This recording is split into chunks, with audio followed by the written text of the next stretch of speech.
Yes, guys, welcome back to Kings of the Bridge. How are you all doing? I don't think Ben's actually seen my intro. That's the first time. First time I've ever been on time. The first time I've caught Ben literally before we go live as well. And listen, it is a little bit of a long intro, but I love it. Kings of the Bridge community, big up every single one of you are here right now. Over 150 plus people here. Welcome in, guys. Good to see you all. We're going to get straight into it, guys. Obviously, I can see super chats, people flowing in at the moment because Ben Jacobs is against time. And I can imagine with news broken about Xabi Alonso and everything going around Chelsea on the pitch today, Ben. Firstly, I just want to say thank you for coming on. We appreciate you making the time to make sure you can come on and at least share us the news of where you are of things. But secondly, how are you, mate? How is everything?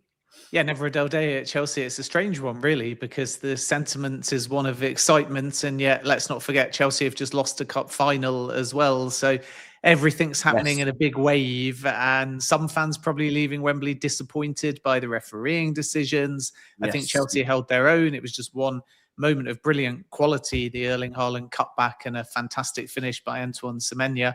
But at the same time, there's clarity ahead of next season. And I think Xabi Alonso, from fans I speak to anyway, seems to have been throughout this process the overriding first choice. So short-term pain, but I think a lot of fans will feel that this is the right appointment. And I have to say, I'll probably be one as a journalist, if I take off my kind of impartiality, I would say also that I think it's a very smart appointment by Chelsea because he's the kind of manager with the right profile, the right pedigree and the right authority, despite what happened at Real Madrid, to come in and hopefully allow Chelsea to finally get this project on track. Yeah, before we get into quickly on Xabi Alonso, there's two big questions obviously I want to ask you. I just wanted to get your thoughts quickly on the game.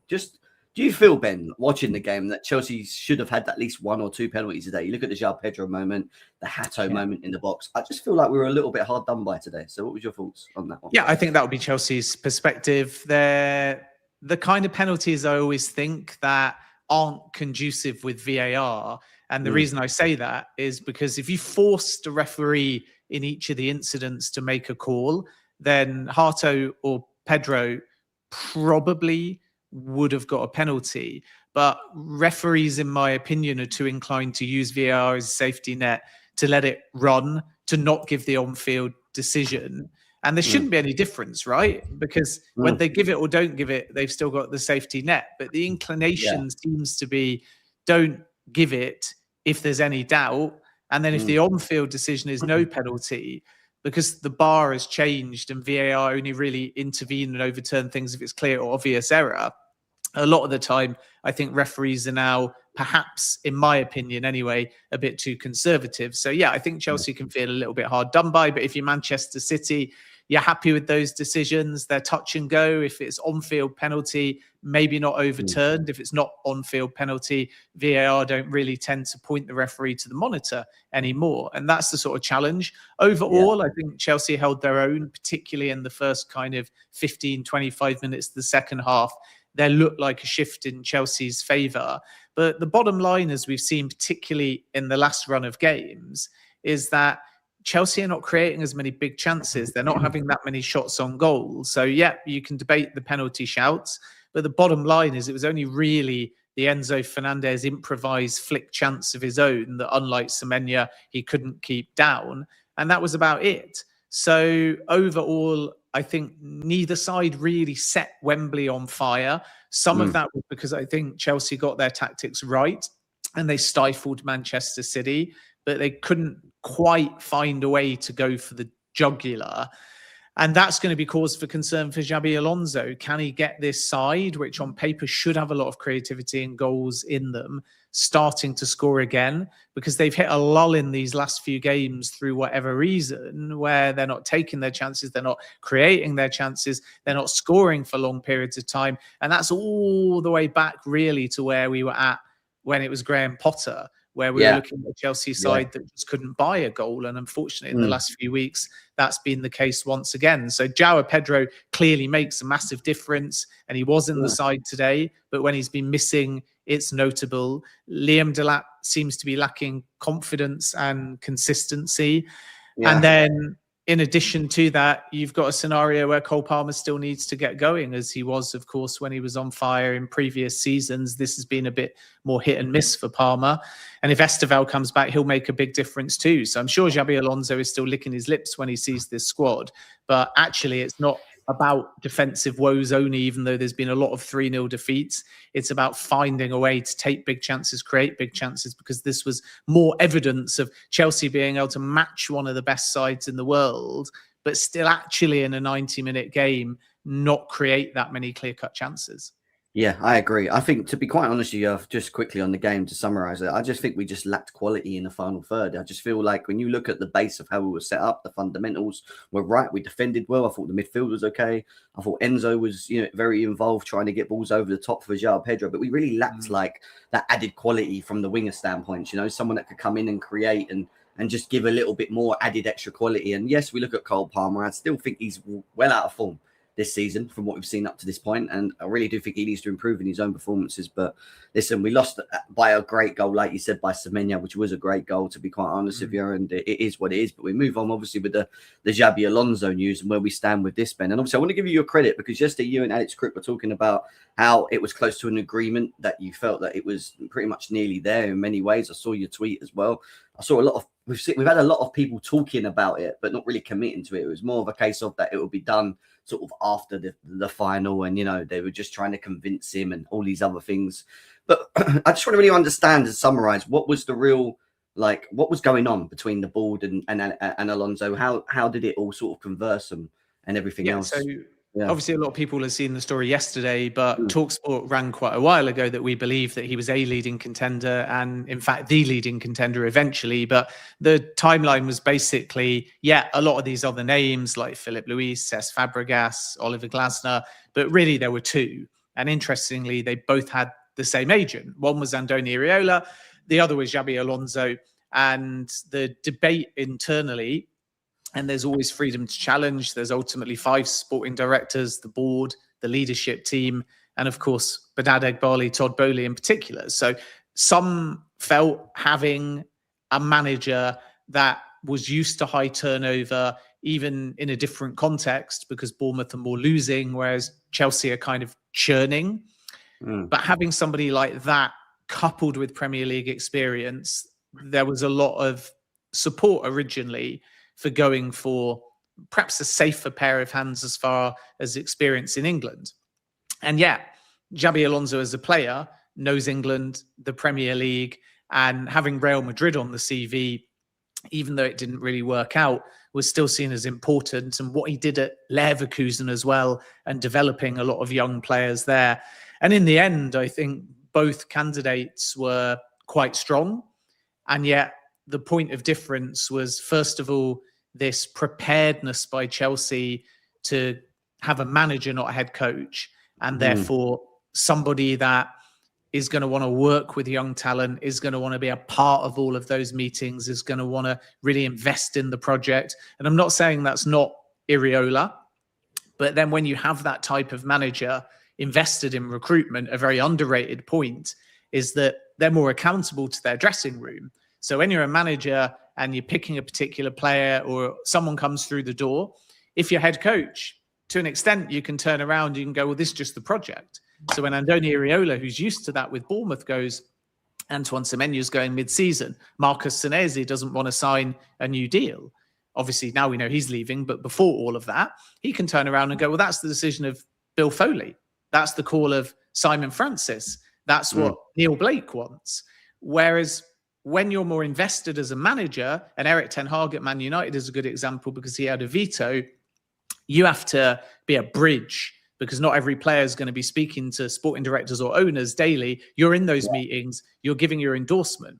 So I don't think Chelsea will change their model dramatically, but Xabi Alonso will be a prominent voice in the recruitment model. And they felt the combination of his experience in a big dressing room, where he didn't come out of Real that bad in the end. If you look at what happened at Real Madrid after Valverde and Tchouaméni fighting, Mbappe seemingly not at his best, and politics behind the scenes, Vinny Jr. still not signing a new deal, Rodrigo, who's been in and out of the side and was unhappy when Alonso was there. And some of these problems have continued after, ultimately the reason why Real are going back to Jose Mourinho. So people thought at the time, is Alonso basically a Leverkusen manager but not a Real Madrid manager? How's he really going to handle the aftermath of leaving? And that was kind of a fan perception. But in the industry, nobody was saying that at the time. Several people were telling me this is an in-demand coach. This is someone clubs like Chelsea have been looking at for many years, and it's somebody that won't be seen as damaged goods because he's been at Real Madrid. So having Real on the CV, still really important. Winning a title with Leverkusen, equally as important. Working with young talent at Leverkusen, also a big factor. And that just gave him a slight edge over Andoni Iraola. And then obviously it looks like the whistle's blown and they've gone either the job's yours or there's an agreement in place. But the reality is very different because there was basically an agreement in principle or somewhere close before the FA Cup final. And then Chelsea and Alonso wanted to either sleep on it and confirm it today or wait until after the FA Cup final because they didn't want a distraction, or a bit of both.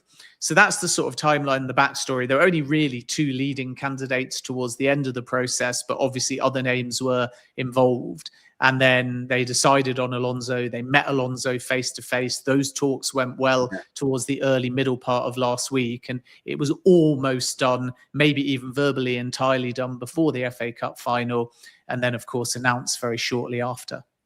Yes, great news. I mean, in terms of like the structure, Ben, just quickly, obviously, do you feel that there is now, can you say that the board, and from what we've seen at this point, there is maybe a slight change in structure? How much involvement did Dave Fallows have as well? Someone that's very, very experienced, that's been brought in as well. So like, what's your overall thoughts on that as well? I mean, Dave Fallows, by the way, is best in class, and everybody in the industry views him as a superstar. But a bit like Joe Shields, he's a very specific kind of superstar. So Joe Shields is relationships, is transfers, particularly emerging regions or younger players.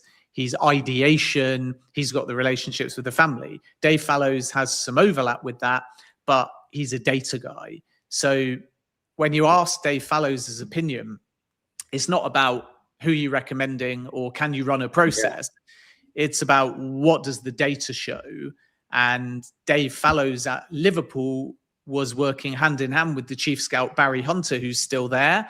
And that was their bag, to do all the legwork, all the analysis, look at things creatively, look at things from a scientific or academic point of view, come up with data, algorithms, manage a team of scouts and a network to make sure that when you're pitching for people, you know the family, you've had that FaceTime, and all of these little things. So he's a bit of an unsung hero, but he's certainly not the guy leading the process. That's still Lawrence Stewart, Paul Winstanley. Does he have a relationship with Xabi Alonso? Yes, to an extent. Was it pivotal in getting this over the line? I don't think so. The main aspect why Alonso was convinced, and I respect other reporting, but I was never aware that he wasn't convinced. People had put stuff out there saying he needed guarantees or that Liverpool were going to come calling. The latter is categorically untrue. There was no approach. And the former is not really that significant to him saying yes. Why he said yes, according to my information, was number one, he was told he could be manager, not head coach. So that tells you that he will have a broader remit. And that is a point of difference. And that is this model evolving. The other aspect, if we take Chelsea out the equation, was since he left Real Madrid, he was looking for a role in England. So that helped Chelsea, that they were the right location.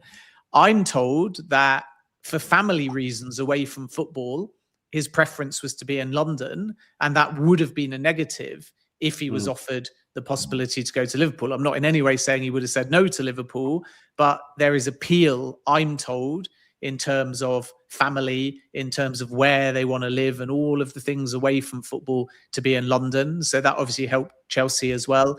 And then the fact that there's a real feeling both ways that this is a good fit. And by good fit, what do I mean? Number one, the right players for the right manager. Number two, don't underestimate the power and the significance and the impact of the Spanish Brazilian players at Chelsea. And I'm in no way saying that it's fragmented or that it's a problem in any way to have different cliques. But as football becomes more global, you just do. And why wouldn't players that speak the same language or that like the same food or lifestyle hang out together? That's just normal. Yeah. It doesn't mean that you've got a fragmented dressing room. And Chelsea have purposely had a wide leadership team to allow for Reece James to have a voice, Enzo Fernandez to have a voice, Moises Caicedo to have a voice. But how many stories have we seen over the last few months about so-called unhappy players or players challenging the project? And each of these players have got one main thing in common, that they really liked Enzo Maresca. And in addition to that, they feel that this team should be much further along in the project, winning more silverware, having Champions League regularity. And of course, in Enzo Fernandez's case, if he can't get it, it's been hinted to some extent that he would quite like a move away, in particular to Real Madrid. Enzo Maresca kept a lid on that. And he did so because he spoke multiple languages. He played the game himself. He held the respect of everybody at the football club in that dressing room.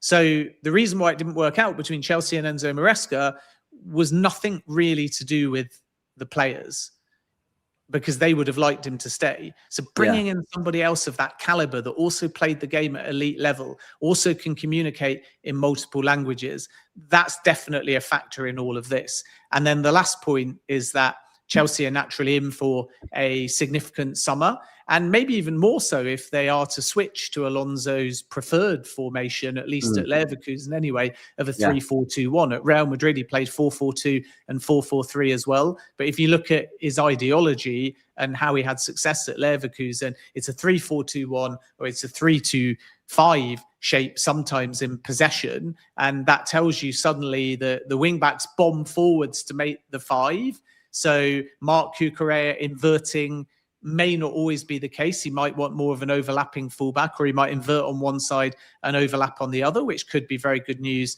for Reece James. The wing backs, though, regardless of where they are, whether they're dipping inside or whether they're holding the width, and it tends to be holding the width, are super aggressive. And then you have very energetic box-to-box midfielders. The number 10s get into the half spaces, the deeper lying midfielders, and you often see a double pivot, by the way, as well. They have to be high energy. So fitness is going to be really key. In fairness, it was also under Enzo Maresca as well. But as I say, he's also played a 4-2-3-1 or a 4-3-3. So when you sort of spell that out, you've got option one, where if he wants to continue back four, he can and he might. Yeah. And then it might be more like Enzo Maresca. Option two, he can go back to his original ideology, and then you're shifting slightly, and that will require width and creativity. And as we said right at the top when we were talking about the FA Cup, goals as well. So suddenly, even though it looks like Chelsea have got a lot of wide players, the ability to add more in the market may be quite important. And I think Chelsea will be looking this window to add more experience. It doesn't mean they'll all be old players, but they'll have a lot of games in Big Five leagues. And in addition to that, they'll be looking to sign for Alonso, because we might see a little tweak in system. So this is going to be fascinating to see what they do in the market. And Alonso will be a big part of that. And I think that when we look at what they need, number one goalkeeper, they're going to have a debate, but Penders might be in that debate, and so still might Rob Sanchez. You've got a need for a starting centre-back that will be even more important if he needs 3 centre-backs at the back. He'll have to look at his fullbacks and work out depth-wise, what does he want to do outside of Marc Cucurella and Reece James? Because there's a lot of centre-back, left-backs, or switch sides players like Malo Gusto that can cover on the left. And Gusto's a good example of someone that can bomb forwards and stay wide. But is the feeling maybe they could get left winger, left wing back? And that is also, by the way, Giovanni Quenda. So Chelsea originally had said Quenda was a left winger. Man United wanted him and said he's a left wing back. Now, under this system, Chelsea might have the luxury where he can play in both positions. That's going to be very interesting to watch and see. Obviously, we've reported on TalkSport there could, in theory, be a question mark over Alejandro Garnacho and Liam Delap. Chelsea like Morgan Rogers, who ticks the box of being able to play as the number 10 or out on that left-hand side. So it's going to be a busy summer, and the overhaul I think we're going to see will be less in terms of volume, 6, 7, 8, 9 signings coming in that are ones for the future, and more in terms of finesse signings that are starters or established players. So the tune maybe of 2 or 3, and this is where Alonso feels, at least now heading into this project, that he's going to have a big say. Just quickly, because I know you've got to leave and you're probably a little bit late. Enzo Fernandez, do you think he can agree to contract going forward, or do you think it's still up in the air going into the summer? Well, I think that up in the air with Enzo Fernandez is that Enzo Fernandez has hinted that he wants Real Madrid, but Real Madrid have never said to Enzo Fernandez, we want you. And if it develops, then regardless of Xabi Alonso coming in, Enzo Fernandez might want that conversation. But at Real Madrid, you've got Mourinho coming in, and then Real are going to decide, do they want a 6 or do they want an 8/10?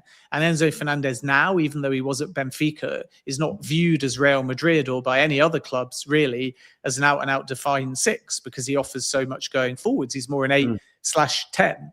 And Real either are going to go all in on Rodri, but my info is Rodri might extend at Man City still. We'll have to wait and see how that plays out.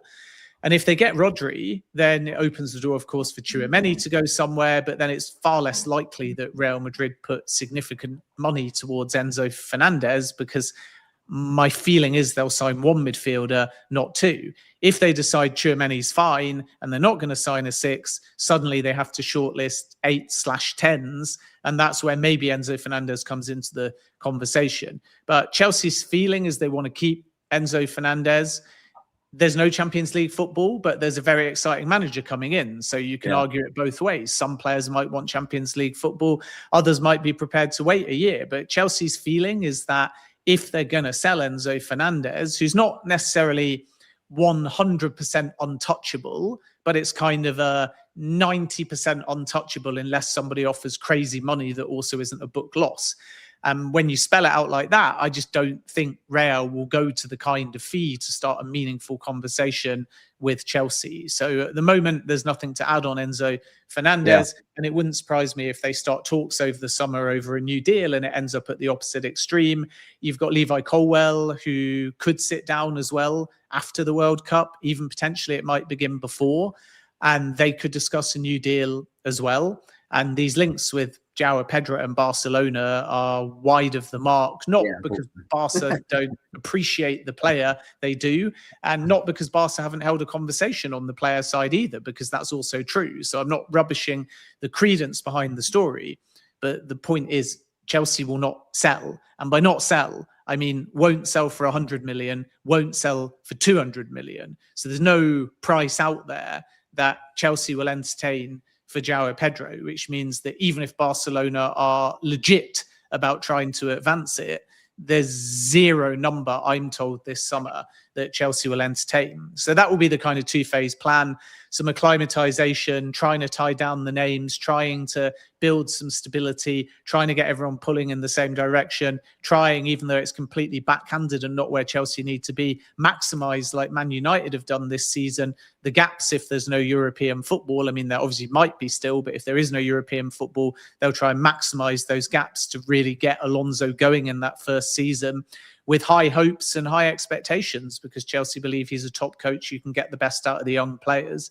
And then, as I said before, my information is that a left/central creative midfielder will be one of the priorities. They might have to look at a 9, depending on the situation with Liam Delap, and, you know, Nicholas Jackson will be brought back. But I think the feeling is there's a very strong possibility that he goes as well. So let's see whether they feel a new source of goals is necessary. And then my feeling is they'll turn their attention heavily back as a high priority to a starting centre-back. And then they'll decide if they think, depending on how the cards fall, if another midfielder is needed, and they'll assess in the summer their existing goalkeepers as they did last summer, decide whether Penders can do a Sene Lamens and be chucked straight in, whether Sanchez retains their faith. And obviously, if the answer to both those questions from the new manager is no, Penders isn't ready and Sanchez isn't the number 1 at the football club, then even though Philip Jorgensen's had a few opportunities, I think the feeling is they might look into the goalkeeper market as well. But that's still to be determined, because, you know, when you're a new manager, you have to come in and assess the group first. You can't can't come in and prejudge who you want, even though Alonso will have probably seen a lot of Chelsea. He'll want to work with them for a few weeks first before making those big judgment calls, particularly, I think, on the goalkeeper situation, because Sanchez has done better this season than last season, even if he divides the fan base still. And obviously Mike Penders just has a huge reputation and ceiling. And if he can live up to that after a really exciting season at Strasbourg and impress in pre-season, like I said before, maybe they follow the Manchester United path, chuck him in at the deep end and get the same dividend as United have got with Sané Lamens. Yeah, thank you, Ben. As always, I appreciate it. Someone's quickly asking a question. Do you think there'll be a quick switch in the sporting directors as well? As much as we're talking about recruitment on the pitch, do you see it being a bit too much, having five individuals talking in the club and making decisions? You know, it's quite a lot, isn't it? I mean, I too think many sous chefs in the kitchen, Ben, is what I would call it. You know, you usually need one head chef and a couple. You know, key is not really the number; it's the genuine freedom to challenge. And people don't realize that the most successful models have the same level of disagreement as sometimes plays out at bigger clubs when it reaches the media, but they can keep a lid on it when they're functional and successful. But it doesn't mean they're not arguing and shouting and screaming. It's just healthy and professional. And Dave Fallows had that with Jurgen Klopp. You know, everyone looks at Klopp, and many people, Liverpool fans, will love the personality, love the style. And it's the same for Mourinho. But if you take that personality on the touchline, most of these managers don't just calm down. It was the same with Thomas Tuchel. And when they're in a boardroom, they're completely different. They take the same heart they wear on their sleeve and they fight definitively for their cause. And that freedom of challenge is vital. So key is not the volume of people in the model. It's whether they're all yes people or whether they're genuinely challenging and debating. And that's kind of not just healthy, but it means titles don't mean a great deal. So you could have 100 sporting directors or one sporting director, but none of it would be functional unless every single person at every single level, whether they're analysts, whether they're football people, whether at times they're players, if they feel they can contribute and they're listened to as part of the debate before a decision is made, you've got a functional model. If you don't have the freedom to challenge, you're going nowhere. And then with the 5 sporting directors, they're 5 sporting directors because there's kind of 5 sporting departments, if you like, and they all have different roles, but they're all sporting directors because they get the ability to lead a particular part of the business. So it's not like all 5 are in a room for every single transfer going, who do we want? Let's go and negotiate. Let's make an offer. You've got Dave Fallows, who is really, to all intents and purposes, a super scout. And Joe Shields is very similar. And as I said before, the remit for Fallows is to look at data, to look at relationships, to look at scouting, to look at evolving regions. Joe Shields has some overlap, but he's probably a bit more out in the field and global development and some crossover with the multi-club and the Blueco part of the business. But those two are, you know, in essence, if we boil it down, they're super scouts. They're not negotiators. They're not knocking on the door of the football leadership and going, okay, I'm going to sign this guy. Let me go out there. Let me meet them. What kind of money do I need? That's not necessarily their day-to-day role. And then you have Paul Winstanley, who is, to all intents and purposes, the closest to a traditional sporting director, because he and Lawrence Stewart are obviously in charge of everything. But Lawrence, as he was at Monaco, is a bit more planning, a bit more long-term, a bit more technical director, whereas Paul Winstanley is your standard sporting director. And yet that doesn't necessarily mean that he's doing that many deals either solo, because he's like a manager, and most managers are mostly office-based or training ground-based. And then you have Sam Jewell, who has a lot of experience working multi-club, has a lot of experience in forward planning, has an excellent eye for talent too. So the collaboration comes from each of these individuals having autonomy over a small part of the football department or the wider business, some overlap with the multi-club. And then the informational rise is centrally is coordinated by Paul Winstanley and Lawrence Stewart. And then recommendations are made. And at that point, Badad Eghbali or potentially even Todd Bowley might get involved. So I think other clubs, if they hired these exact same people, probably wouldn't give them all sporting director titles, but other clubs probably have each of these individuals in a title. And I come back to what I said before with Liverpool, that you had Will Chamberlain and, well, still doing data, and before that, Julian Ward, and then Barry Hunter and Dave Fallows working hand in hand on scouting and data and relationship building. You had Jurgen Klopp when he was there. Now, subsequently, you got Richard Hughes and you got Michael Edwards. And they've chosen to have Edwards as FSG CEO of football and Richard Hughes as sporting director. Chelsea thought about a CEO of football when, at the very genesis of this project in 2022, they went to Michael Edwards. Now they've structured it differently because they want each of these sporting directors to feel empowered, to have some autonomy and control before everything filters up centrally. And that's, like I said before, you need the freedom to challenge. So long rambly answer is, you can from the outside in go, why are there 5 sporting directors? But it's more like 5 departments, of which a sporting director is more a department head, and it's led and coordinated by Lawrence and Paul. Interesting. Lots going on in around Chelsea. Xabi Alonso's announced, all confirmed. Ben's done over the time for us. I'm not going to lie. It's 5 past 9. I got to go. He's got to leave, guys. You're asking me all these questions. Listen, save them. We're going to do bring a quick Ben fire. on. If I see any in the chat, I'll whiz through your chat. They keep asking about Garnacho. Who chose Garnacho out the sporting directors is the question. I don't know. I think they needed someone on that side. It was a deal that suited all parties. You may remember Man United was saying 50-40 became apparent. And then naturally, you know that you've got a player with a high ceiling but quite inconsistent form. And if that works out, then brilliant. It will look like an inspired signing. And if it doesn't, they'll be relatively confident, no doubt, as with several other players, that they can get their money back there. So I'm not aware that there was one person specifically going Garnacho, but it was seen as a market opportunity at the time. And to be honest, my opinion at the time was it was a relatively decent price from Chelsea's point of view. But Garnacho's Garnacho, and he can set the world on fire one game and he can frustrate in the next game. But what I would say, by the way, is look at Jeremy Doku in the last 10, 15 games. And Riyad Mahrez at my club, Leicester, was the same. There was 2-3 seasons of Mahrez at Leicester where he just sprinted into amazing positions and then made a terrible decision. And in the season when Leicester won the Premier League, it just clicked and he got output. Jeremy Doku, for months and months and months and months, people have loved in terms of the pace and the dynamism and the confidence. But there hasn't really been that much end product. The last 10, 15 games, there has.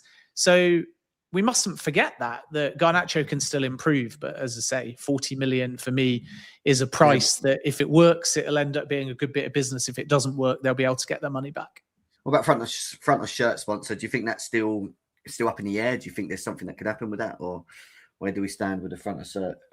No update yet on front of shirt, but I think that will be something for the end of the season. We still have to keep an eye on Paramount Plus in case anything progresses there. But as I said before, I think there's a scenario where now, even without Champions League football, they'll want to commit something long term because they've been delaying and waiting for various reasons, some in their control, some out of their control. They've spoken to airlines. There was a conversation with Mercedes. And I think now they'll be looking for that stability for somebody long term. And if they don't get European football, there'll probably just have to be a caveat clause where it will start lower and then it will be increased if they get European football. All right, Ben, thank you so much, mate. You've gone Always over the pleasure. I've got to run, guys, but yes, thank you very much. We'll see you soon. We're going into the summer anyway. We'll catch you soon. Obviously, we'll catch you in the summer anyway with the news, in and around the squads and stuff. But thank you, mate. Appreciate it. Take care. So much. Take care, mate. Bye bye. Ben Jacobs there for you guys. There he was, in with the thick of it. Gave us quite a lot of information. He was only meant to be here till 45. You guys got him till 10 past 9 from obviously 8:30. I've done my best to try and get as much information for you guys answered in and around what happened. And I think he gave us quite a lot of information in around the structure, the sporting directors, around Xabi Alonso, about how much control he'll have as well. There's quite a lot we spoke about in and around it. But it was a really, really good insight based on the back of us losing an FA Cup final, by the way. which obviously we've not spoke about, and then this news being dropped as well. But Benji, how you doing, man? Good to see you, bro. How are you? I'm all good. Yeah. Good to see you too. Yeah. It's a 50-50 day. What can you really say? We lost, but we won. So, I guess like I think that loss, I think like people just scratched it and just moved on so quickly. I think that they'll happen in perfect timing, funnily enough. But yeah, we move. I guess we move. Well, let's quickly go through the news in and around the club and how it was all announced. Obviously, we lost 1-0 today, which we'll get into in a bit also. But we got this David Ornstein comment that says, agreement complete for Xabi Alonso to become Chelsea manager. Spaniard visited London earlier last week and accepted the opportunity. 4-year contract now finalised.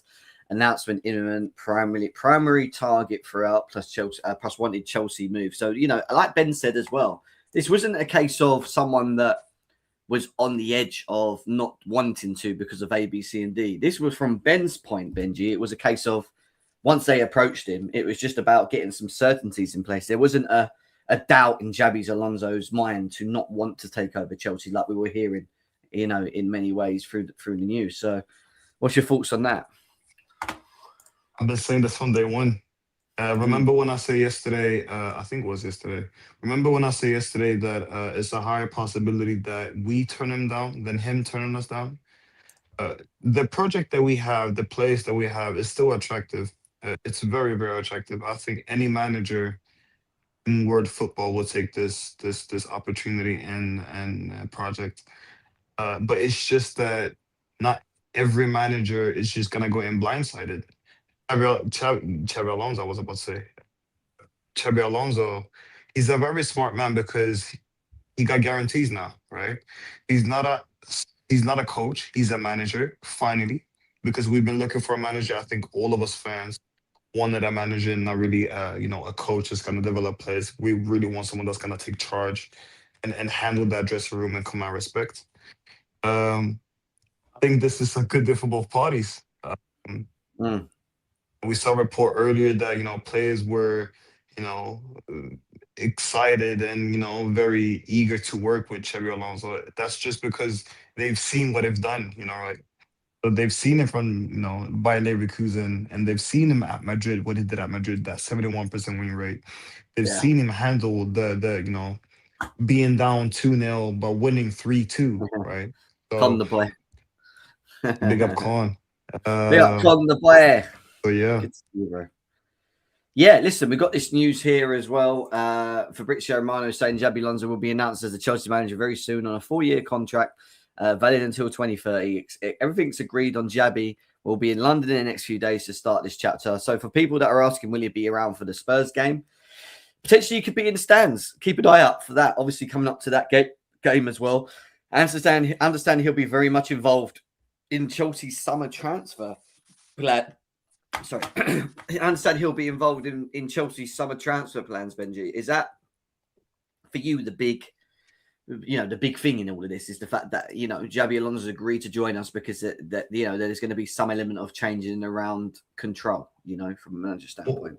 100%. Now, I don't want the manager to say, bring me this player and that player, because usually it doesn't work. But I think if he requires a specific type of player, that we bring him the best available option.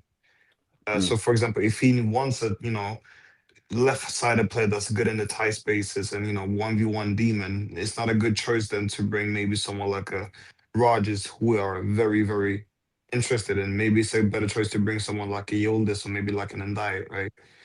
But I just think it's about profiling, the right profiling, and go and get one of the best ones available that you can get for a reasonable price, because you don't want to overpay, of course. But I think this makes massive sense. It makes massive sense. And hopefully, listen, I've always said, I'll believe it once I see it. So, he's going to start in July, 1st of July. If I'm not mistaken, that's usually when all the managers start anyway. So I'm just going to guess it's the 1st of July. Yeah. And let's just see what happens in the transfer market. So we got some news on from Bobby Vincent that also mentions, this is just recent news for you guys. We're keeping you up to date. Guys, please make sure you're smashing a like, subscribe if you're new. We're on our road to nearly 10K subscribers on YouTube. I appreciate every single one of you that are here right now. We'll be keeping you updated throughout the summer window in regards to Chelsea Football Club. And obviously we'll bring the likes of Ben. I just asked Pies to see if he was free as well to come on. He was obviously in the chat as well. The likes of Con as well, you'll see. Benji, we're going to get Chris on soon, the usual pundits as well and ads. So make sure you smash the likes, guys. Honestly, it massively helps the channel, and I appreciate everyone that's here. Bobby Vincent says Alonso's to work closely with CFC sporting directors in the summer transfer window. That's his first comment. Then it goes on to say that Alonso's to begin his role on the 1st of July. For the ones that want to know when he starts, the 1st of July is what we've been told here. Bobby Vincent also says that more on Chelsea agreeing the deal with Alonso. I'm told club believe they have learned lessons from this season. Alonso shares a view the squad is good enough to compete if some areas are strengthened. You think that's the big thing, Benji? It's the fact that we haven't got a crap squad, but we just need, like, again today, right? We done well against Man City, but we just missed quality in certain areas, didn't we? To really create enough in the attacking areas and really have a go. But in terms of like how we looked and how we tried to like nullify them, all right, it was a great Semenyo goal that ended up beating us today. But in general, do you see positives in around it, everything as well? To be honest, today I took more positives than negatives from the game. Yeah. Even though we lost, I was so proud of the boys. I'm like goddamn Graham Potter. Yeah, I call him Graham Potter, even though it's Leandro Senior that I was about to say. But I was very proud of the boys, and I agree with that statement 100%. I don't believe that we're far off from winning the league or compete for the league. We don't. My thing is, Jesus Christ, Con is cooking me, but I don't care. Con, I just sent you the link, man. Come up if you're free, bro. I'll give you the link. I mean, he's ill at the moment, so if he's better, he'll jump in, obviously. But yeah, if he's not, he'll be in the chat cooking you. But yeah, Con, big up my boy, as always. Proud we had one shot on target, mate. Is what Con says. Listen, Con, I hear that was always expected. Yeah, I always expected. We had good moments though, right? I feel like in the first half, that ball over the top from Enzo to João Pedro, where he creates a bit of space and he slips over, that would have been a good opportunity, you know. There was a couple moments in the second half where we should have done better in the final third, but you can see that we just missed that added quality. I think having Enzo there fizzing balls, you know, who really let us down again today was Cole Palmer. I just, off the ball, he was trying to get back and do his thing, but in terms of his influence going forward, he just really let us down again, really let us down again today, guys. And I was saying it to Chris, who I was having, who I was with today, and ads, by the way, big up both them two, earlier on today, that we just felt like Cole Palmer really let us down today, and yes, you could say it's a lack of quality, but I just felt like Cole Palmer was just very like fizzed out. It looked like he was checked out, should I say, in the way that he was playing the game. There was a moment where Gusto wins the ball. By the way, Malo Gusto actually had a good game today. People want to cook the guy. People want to cook him, yeah. But he had a good game today, yeah. And there was a moment where he wins the ball and Cole Palmer's standing next to him. Instead of running off him to try and give him a leeway to pass, he's just standing there like a fucking lamppost. I'm like, Cole, you're meant to be running the other way and you're just stopping. Like, it's just little things. I expect more. I expect more from Cole Palmer. That quality that we've seen from him is just not come out of him, Benji. We're not seeing it anymore, and it's just very worrying at this moment in time.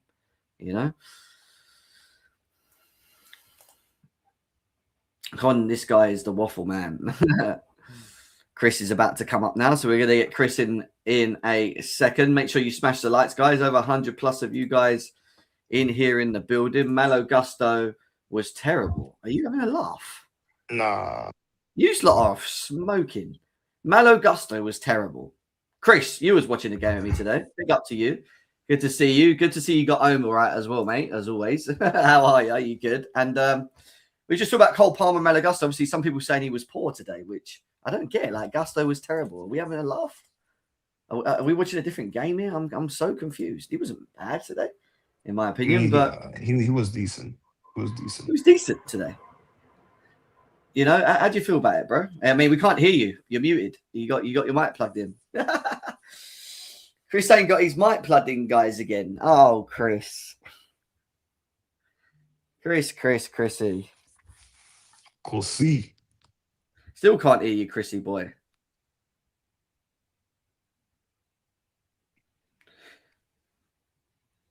I need a link to you. I'll just give you the link. Con's asked me for the link, but I'll just give him the link. Oh. Am I done it? Chris, we still can't hear you, mate. We still can't hear you, mate.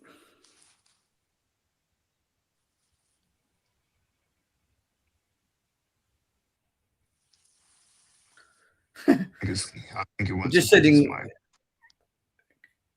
just sending Con the link, guys. We'll try and get Con up. He said, Jem, I need the link. I just gave him the link. I fucking gave him the link again. The link's there. What's it about? Jem, they are cooking us for saying Gusto was decent. I don't know what game the fuck you lot are watching. I'm sorry. How was he shit? Tell me. This is where this is where you guys overdo it, right? Tell me at one point today where Doku had Gusto. Please. This is a guy that's in really good form as well, by the way. Scored in his last 2 games. Just confirm to me when Gusto got cooked. I'm so confused. Why? What are you talking about?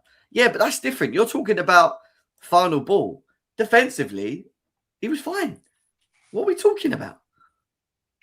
And you see, Jem, that's what I'm like. I am so confused with this. I don't know what game you lot are watching. He was very good. Jem, this is why I keep on saying that I'm more proud. I take more positive than negatives because I haven't seen us defend. Yeah. You drank way too much. I'll relax, GT. But I haven't seen us defend like Fofana finally had a good game. Like Fofana had a very, very decent game. Levi was very decent with double team Doku, to be fair. No, man, I disagree. I disagree with you guys today on Gusto. I don't like. I think there's been a lot worse games of Gusto. I don't know what this chat's going on about. We must have been watching a different game, Chris. What's going on here? You all right? Can you hear me now? Yeah, I can hear you now. Yeah. Chat. Listen, I love you lot to death. Like, but seriously, Gusto. My main concern, sorry if you can hear that, but Gusto, my main concern was how he was going to handle Doku. And let me tell you now, he done better than what I thought. I thought he was going to be done on toast. I said the first 20 minutes, if he got a yellow, it's game over. I thought he handled Doku very, very well. Tell me why he had a bad game. Just tell me why. Yeah, because we must have been watching a different game, guys. Uncle Chris, they're gonna say, oh, going forward, he was shit. But this is my defense term. This is my defense term.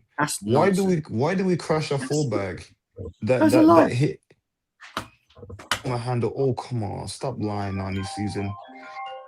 My thing is this: why do we cook a fullback that is supposed to be defending to be? This is supposed to be a savior at right wing when we had Cole Palmer that's playing right wing. For me, it doesn't really make any sense to him, to be honest, because all the crashing should either be on Cole Palmer. Joao Pedro was absolute dog shit today. He should be the one crashed. And then we have Enzo. He was like decent, to be honest. He tried. He made the runs. And then we had Kukurea at left wing. So I don't really know what to say. I just can't work out the whole Gusto thing. Yeah, he wasn't great with his crosses and that, and we were shouting at that. But in terms of dealing with Doku and keeping him, yes, you can say he was doubled up. Palmer helped him here and there, but arguably, I thought he was okay. I really do. Like, I don't think it was a typical terrible Gusto game. I think, if anything, we should be talking more about Palmer, not Unshear again, which is keep avoiding talking about Palmer. Palmer's the only one we should be talking about. If we're talking about a bad game, he's the only one we should be talking about. If he's going to do things, like I can't understand why you'd be talking about Gusto if you're not talking about Cole Palmer. I swear to God, honestly, terrible. Yeah, it's mad. Con, are you there, bro? Yo, can you hear me? Yeah, how you feeling, bro? You feeling better? I started to, but then today I got a mad high temperature, and it weren't just because of the football. So Colin, what's your view on the games today, quickly, bro? Like, obviously, I want to ask you about Xabi Alonso and all that. Obviously, I'm assuming you're excited. You've been, tweeting a lot about him coming to Chelsea and him being your main guy. But in terms of like what we saw today, briefly, like, would you not say it was a better performance overall, even though we didn't, create enough, and we know that maybe we lack a bit of quality, but it was a bit more positive than we expected? Right. Not necessarily for me, because the way we set up not to concede. We was never scoring in that game, bro. I'll be honest. We had one shot all game. It didn't really make much sense either, because we was trying to play on the counter and we didn't have any runners on the pitch. I agree with that. So that didn't make much sense to me. And like, I hear you guys talk about Cole Palmer, etc., but look where he was receiving the ball, man. Like Malo Gusto, yeah, he gets a bollocking today, Malo Gusto, because look where he was receiving the ball today, Malo Gusto. Look at the areas Malo Gusto was getting in and getting on the ball, and what did he do with it? And in like the 93rd minute, Malo Gusto takes a dog shit touch in the middle of the park. City hit us on transition, man. This Malo Gusto guy he's a horrid footballer. Technically, he's piss poor. You can say about Palmer and all that fair, but he wasn't set up to sustain any attack today. Well, in terms of his defensive aspects, you not felt like Doku was quick. And again, you got to bear in mind, Doku's been in good form the last couple of games as well. This is a guy that scored. Two goals Palmer did a good job though. He was doubling up on Doku as well. But to ignore Gusto's like overall game against him, I think it's unfair. Personally, I don't think he was that bad today. Personally, but maybe going forward, I get it. Getting at the other end, crossing balls, we know it's not his strength. We all know that. But, we lack quality. That's why I said, obviously, we were talking with Ben James earlier, like we lack quality in the other end. But it was really like, you got to bear in mind, like we were up against the Man City team with like their best attack on the pitch, barring Turkey, and then he came on in the second half. Do you know what I mean? Like it was, I don't know. Unless your name's Levi Colwell, I don't want to hear about us proud of the team today. Like, I'll be honest. Actually, João Pedro, I don't think he did too bad either, considering the circumstances he was given. But everyone else, Enzo was poor, bro. He wasn't involved. Oh, you are mad. No. Enzo was what? He had one good ball today. How many times did he play the ball over the top? Like once he actually got through. Like this has to be. This I counted it, by the way. 4, 5. Benji, you can't say agenda. Like, I'm a massive Enzo Fernandez fan. You can't say agenda. Well, he was not shit today. He wasn't really poor. I don't think he was that good today, no. What did he really contribute? You say like a few balls. All right, cool. More than Cole Palmer. Palmer didn't have a good game either. No, but what I'm saying is he was more involved in the game than Cole Palmer. What about the first half when he played the ball over to João Pedro on a fucking, I don't know what that was, a scissor kick over the top, and then João Pedro slipped in front of goal. Do you remember that one? Yeah. But when it's Pedro Neto who gets one good cross a game, everyone still slanders him. So what, you're doing that, yeah? One good pass a game and he gets... No, because in the second half, there were 3 moments where Enzo pulls to the left and plays balls, whips, and he's the only one that does it in the team. Really, in my opinion, he gets the ball and he whips it over the top of the defense into the space for us to move forward. He was the only creative spark we had in the team today, and I agree with you. He wasn't heavily involved. He had a very James, quiet no? Wasn't Reece James putting balls over the top consistently? No, not like Enzo. No.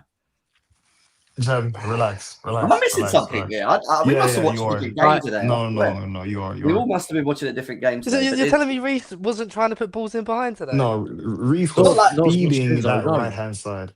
See, but the issue is, right, and this is where I can maybe give leniency to the likes of your Reece James and your Enzo Fernandez today. We didn't have runners. Yeah. When we're playing in transition, we don't have runners. Like, putting balls over the top, João Pedro versus Kusanov is just not going to work. Kusanov is rapid. Van de Ven level of quick, right? So that game plan of soaking up pressure and trying to hit in transition with no runners, it doesn't make any sense. So that's how I knew we weren't scoring. And then when we went to a 4 after we conceded, there's an exact reason why you can't play like that against Manchester City. Like, but I will say Cole today, if you're going to prop anyone, Cole today, bro, you want to talk about passing, line breaking after doing your ACL. Yeah, he did. Wow, he was very good today, Cole. Yeah, he was very good. I thought Hatter was I thought Hatter was better than Levi, to be honest. I just think Levi Benji, are you sniffing something? Like, what are you talking about? Is better than Colwell. Levi was just better on the ball. That was it. When it comes to like defending and recovery pace and everything, Hatter was everywhere. He even covered for Fana, Very weird at how some we all looked at cases. the game now. I'm not going to lie. Like, some people were telling me that fucking Gusto's shit and Enzo didn't do nothing and Palmer was this. And I'm thinking to myself, like, I agree that we weren't set up in a way to be able to attack as much as we frequently want to. But to say that they, and I'm talking more so about them, Enzo compared to Palmer, to say that he didn't contribute to us going forward and trying to like make moments for us to get in behind, which is what he does most of the time. I think we just got used to it. I think people don't pay attention to it no more. I think it's just a case of like, what did he do? Oh, he knocked like 3-4 balls. Oh, that don't matter because that's what he does anyway. Do you know what I mean? But it's when it's not there, and it's like if you don't have even that in your team, where was the creation coming from today? Because Cole Palmer wasn't doing anything today, and he was bad. Like, in my opinion, he was bad today. Like, but I don't understand this logic. Just because Palmer was bad, it excuses Enzo for being quite poor as well. I don't think he was poor. I don't know how we've come to the conclusion he was poor today. What did he do? He had one okay ball. He played 4 good balls, maybe 5 good balls. And he messed up like nearly 4 good balls as well. Pedro was and he nearly scored. He put it through. He nearly scored. Yeah, nearly scored, Jim. I mean, he had his goal back to goal. Like, he's trying. Like, I don't know, man. I just think it's got to the point with Enzo, and I'm not talking about Con, I'm just talking in general. Like, it's got to the point for me where it's like, we're so expected of him to just get us through games and be the difference maker that when we don't win games, it's like, oh, Enzo didn't have a good game. It's just, that's the way I see it with Enzo. It just feels like, if he don't do anything or score or assist, he's had a bad game. That's what it feels like. I don't think that's necessarily true, especially coming from me, bro. Come on, I've been one of the big. No, I'm not. I didn't refer it to you. I just said in general because the chat's the one that's also talking about it as well for a degree. I just don't think he had a bad game today. Bro, like when you see the XG after today's game, like the amount of shots on target and all that, like any forward player, you can't really praise today. No one really put a shift in going forward, and obviously the setup didn't help at all. I think it was management, though. Do you not think there was a management element to the game? Because the first 45 minutes, it was about just staying in the game. Would you agree? Like, against yeah, but we also had moments where Malo Gusto, for instance, overhits like 3 crosses. Enzo doesn't play the right pass. Like, Palmer takes too many touches as per usual and doesn't let it go. Like, so we had moments where if decision making and execution was a little bit better, something could have happened. But yeah, it just wasn't the case today. I think Malo Gusto really wound me up, though. Malo Gusto really wound me up. I know, who was it who said about you can't mention Gusto over Palmer? You can. He's so shit, man. So shit. I don't know. Maybe we were watching different games today. I don't think. Jem, did you genuinely think he had a good game? I don't think it was I don't think it was one of them games where you could sit there and go, based on what we've seen this season, Malo Gusto had a typical stinker, like from what we've seen in the past. No, I don't think it was that type of game from him today. Could he have done better in the final third of his crossing? We all know he can be better at crossing balls in the box and making opportunities, yes. But in terms of having to do a job and dealing with Doku and making sure that he's not as involved as he usually is, especially with a guy that's in form, scored in his last 2 games or whatever since he's been playing, I don't think he had a bad game against Doku. But then let me flip that to you. How many times was he actually isolated 1v1 with Doku? Couple times. Very rare. It's quite rare though. Like he always had help. 3 times. 3. What? 3 times he was isolated with Doku in the game. 3 times they counted in the game. I think one point near the end of the second half as well. He got bypassed pretty easy as well.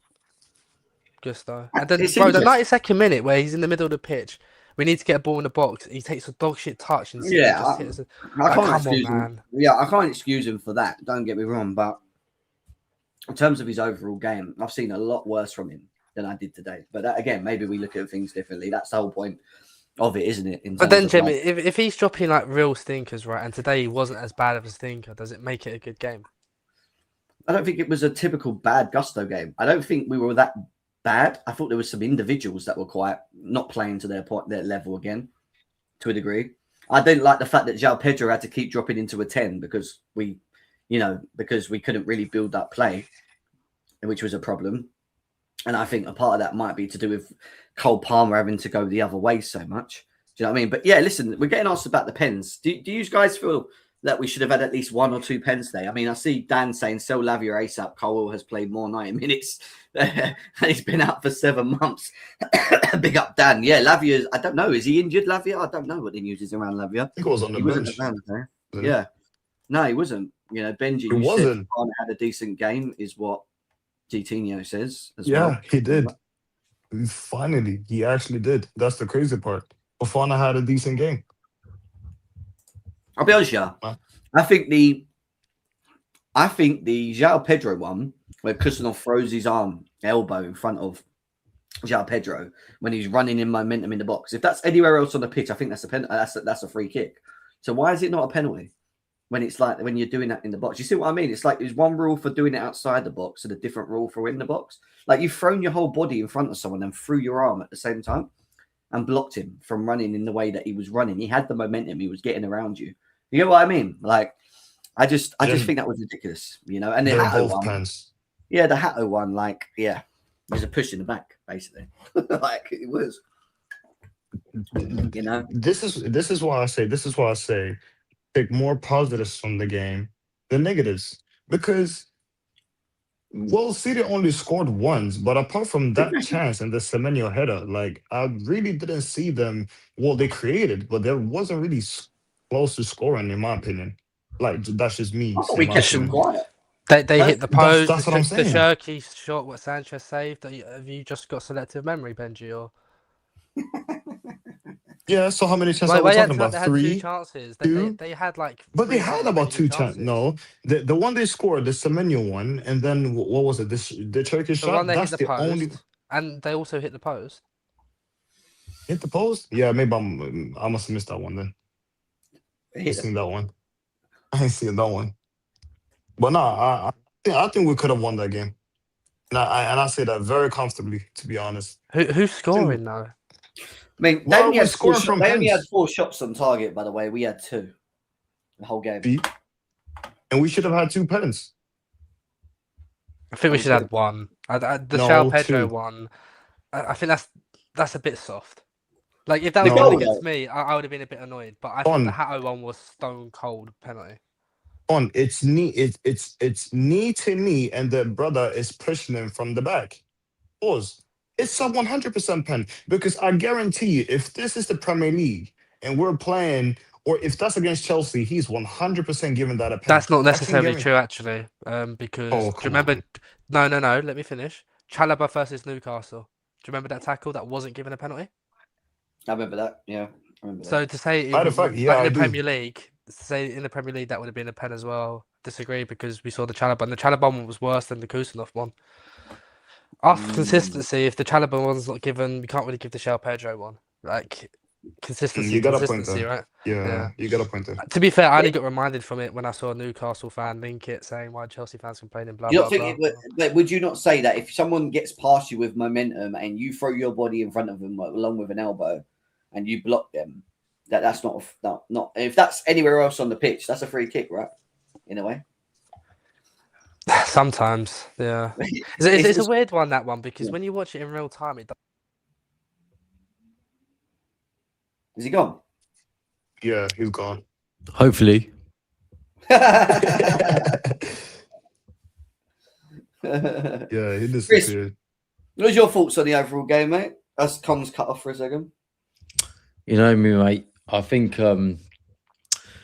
obviously we watched the game together, and Enzo Fernandez should have had about 5 assists. I think if we was able to go forward with Enzo Fernandez's through balls, I think we definitely could have been onto some goals. I think Enzo had a great game. And we said this before as well. Like Enzo reads the game before the ball comes to him. He knows what he's going to do next. And the problem is that the passes he made through, they didn't know what he was going to do next. That's the issue. My main concern was as well that Malo Gusto was going to get booked in the first 20 minutes from trying to handle Doku. I think there was only maybe 2 or 3 times that Doku might have asked some questions of Gusto. I thought Gusto kept him quite quiet, but the ball didn't go out to him that much. So it's a 50-50 with that one. The game got won by an individual moment. Like that is literally how it was. It wasn't Man City played better, Chelsea played better. It was an individual moment that won Man City the game. And I think we become too panicked after that, and we couldn't get anything in response. So it is what it is. We move on, individual moment, we move on. Yeah. I think Con's back with us now. We've got ads as well. Yeah, boys. Well, I mean, ads. I mean, Con. Yeah, Con, yeah. ads. Can you hear me? Yeah. How are you? Not too bad. I'm trying to find a good spot to, vent about, us losing yet another final at Wembley. But yeah, I'm here though. I'm here. How do you feel, ads, about the overall performance? We've been hearing that it wasn't a good performance overall for the people in the chat. Con thinks we didn't do enough going forward, which is probably a fair point, only having 2 shots on target. And maybe we looked at the game a little bit differently as well with certain players. Some feel Gusto was poor, Enzo was poor. Obviously, we watched it together. I mean, what was your thoughts on the game as well? Hopefully you man can hear me, innit? Yeah, man's here. We plan to be here, after a win. We're here after a loss, so it's not ideal. But I mean, if I can say, I'm here for the whole time, innit? I don't know how long I'll be on video cam and that, but he played good. I think we had the right game plan going into the game, but we didn't deliver when it mattered most in terms of the final third.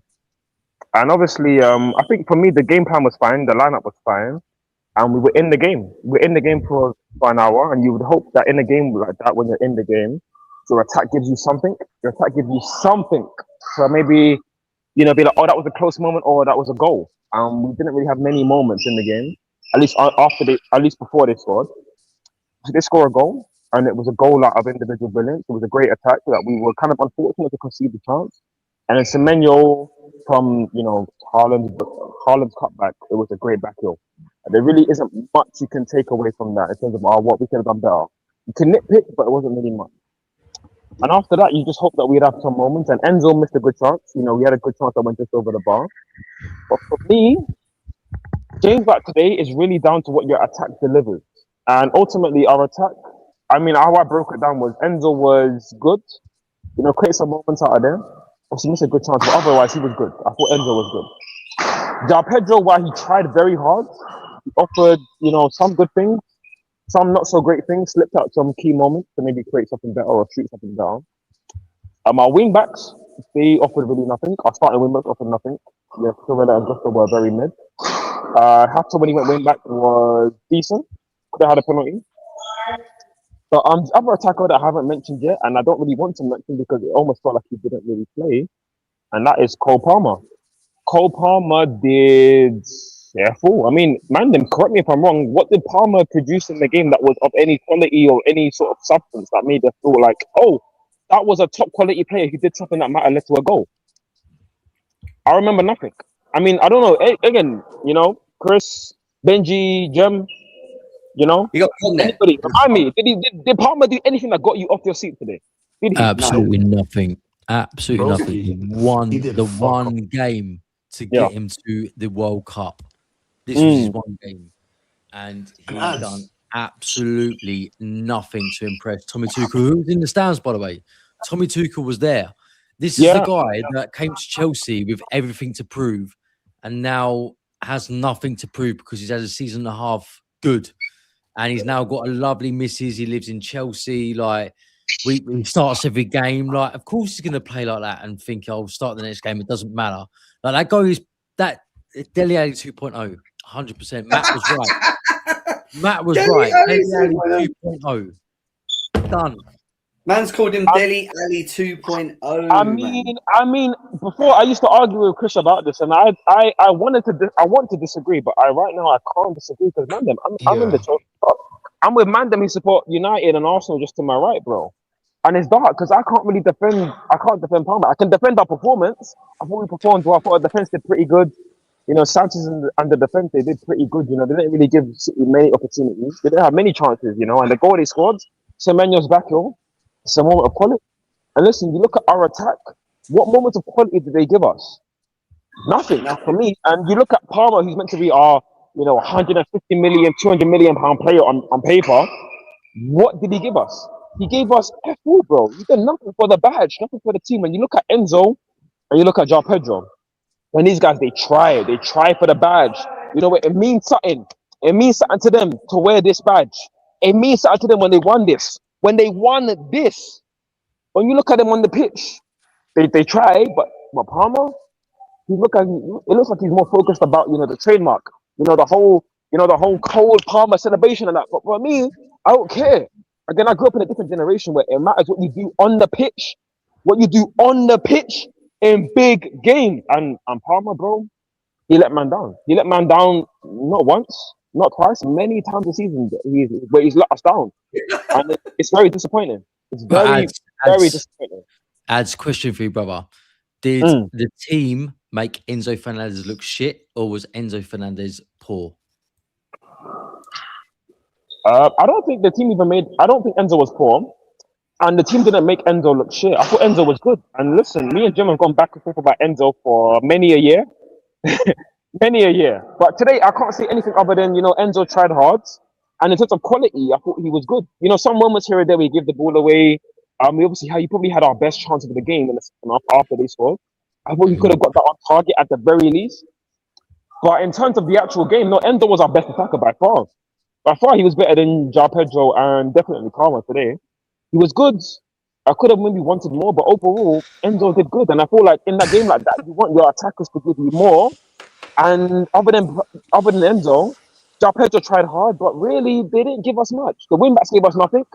And João Pedro was up and down, inconsistent. And Palmer was just as good as the rest of us, because we were all spectators, and Palmer was a spectator too, bro. Palmer was, I won't swear, but Palmer was bloody diabolical today. Diabolical. Fucking shit. Yeah, I mean, yeah. I would have loved to hear your guys' opinions when Hazard and Costa took a year off, man. Would you said they're the next Dele Alli, yeah? That's fucking ridiculous, by the way. No, because they would have won us league titles. Hazard and Costa won us league titles, and when they came back, they still done good after that because they won us a second league title. What has Palmer they still done? Had the season off during that season. I would have loved to hear your opinions about them. Honestly, No. I wouldn't have said much because they won us a league title. And Palmer, I've been saying it since the start of the season that he needs to give us more. Again, man, them. I don't want to show you here because they don't want to probably be on camera, but I'm with Arsenal fans, United fans over here, and they're cooking me. And all I can say is our big players didn't turn up, but really the big players that didn't turn up was Palmer. But Enzo did. Like that makes no sense. You said that Enzo fought for the badge today. I've never seen Cole Palmer work harder off the ball. On the ball, all right, yeah, he didn't do much, but off the ball, he ran his socks off to say so he didn't fight for the badge or whatever because he's got to do misses. What is this? This is agenda talking because you're not talking about you're talking about new birds and stuff like that. Today, off the ball, he worked hard. On the ball, he was poor, fair.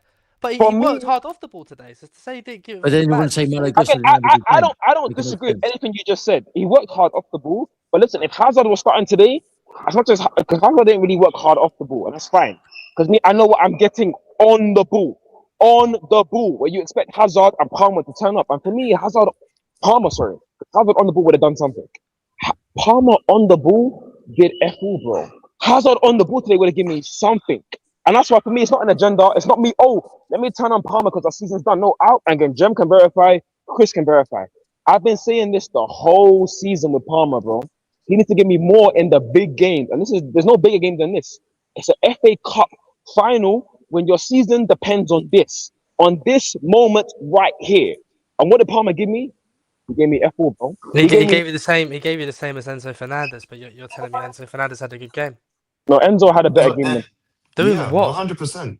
Doing what? Like you guys, how many times did Palmer turn on the half spin, give it to Gusto? Do you know that one where João Pedro was pulled down by Kusanov? It wasn't pulled down. He was ahead of Kusanov there. Gusto fucked up the ball too close to the keeper. It could have been a goal. Who gave the pass into Gusto? It was Cole Palmer. So that was a decent pass.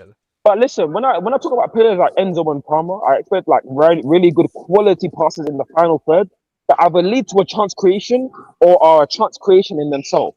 And what chances did Palmer create today? Tell me. And what did Enzo? The only person who consistently had good passing today was Levi Colwill. Nobody else. No. Enzo, Nah. Levi had good passes today, breaking the lines, but Enzo had 2 or 3 moments that led to chances. And other than that, Enzo still worked hard off the ball. He made runs off the ball. But when he got the ball, João Pedro was either running in behind or showing short. What did Palmer do off the ball? Palmer didn't give me runs off the ball. So Listen, are you forgetting it right. when Enzo You're Fernandez right. You're right. lost it near Palmer the did edge work of our hard box, off by the the ball. way? You're right. Palmer worked hard off the ball, but at the end of the day, I don't want to talk about Hazard or Mata or Palmer and talk about, oh, they worked hard off the ball. I want to talk about what they create on the ball. And listen, Palmer today on the ball, he was dead. He was dead food, bro. That's not banter. For me, that's real life. That's real.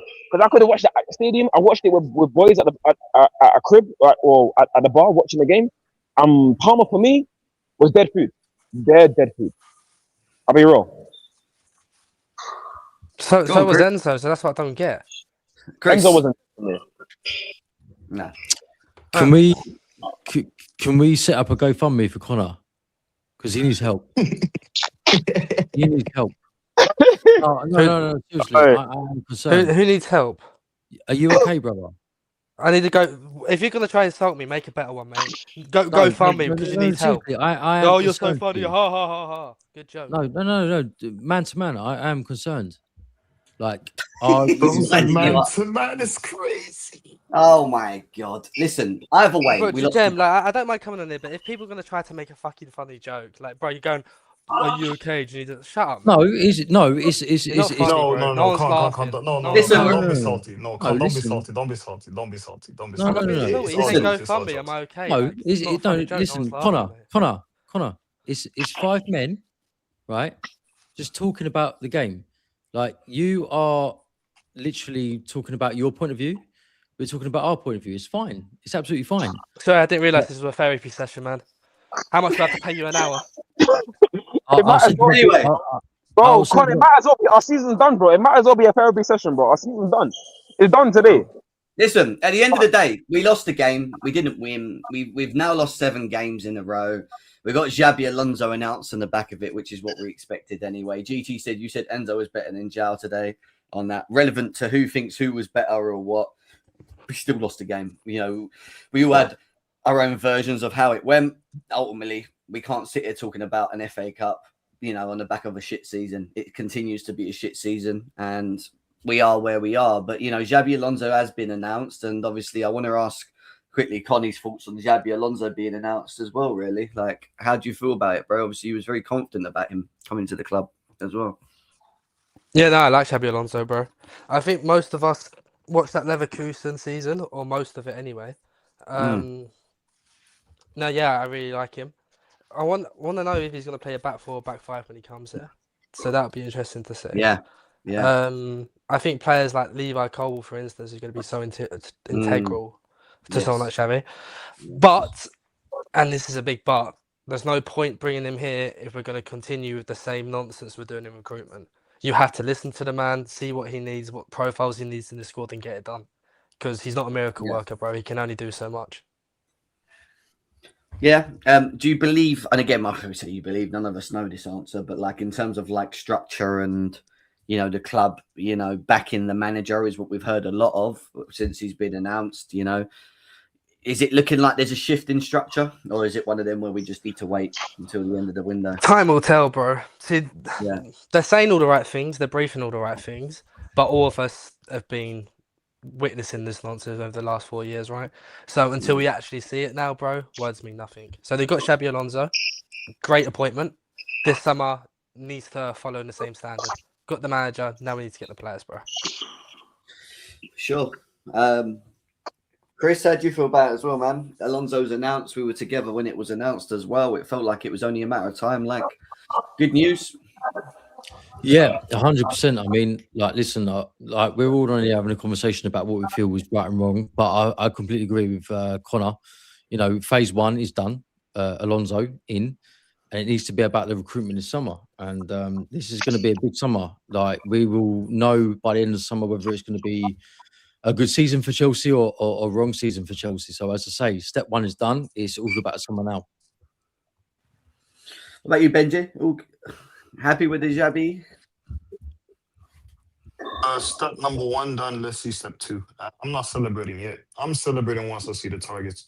whatever. I'm not gonna say whatever concept because his mouth is on fire now and just spitting facts. Today he's speaking the language I usually speak. That's facts. Um, but yeah, there's nothing more to say. Manager in, let's just see the targets. Because if you bring this manager in, but you keep on bringing mids, we're back into square one again. So, But you ads Alonso at Chelsea. Yeah, Alonso's a good appointment for the shortlist that we have because of the shortlist that we have, he's the most accomplished manager in terms of his resume. And I like his tactics. I like what he's done tactically with the plays that he's had.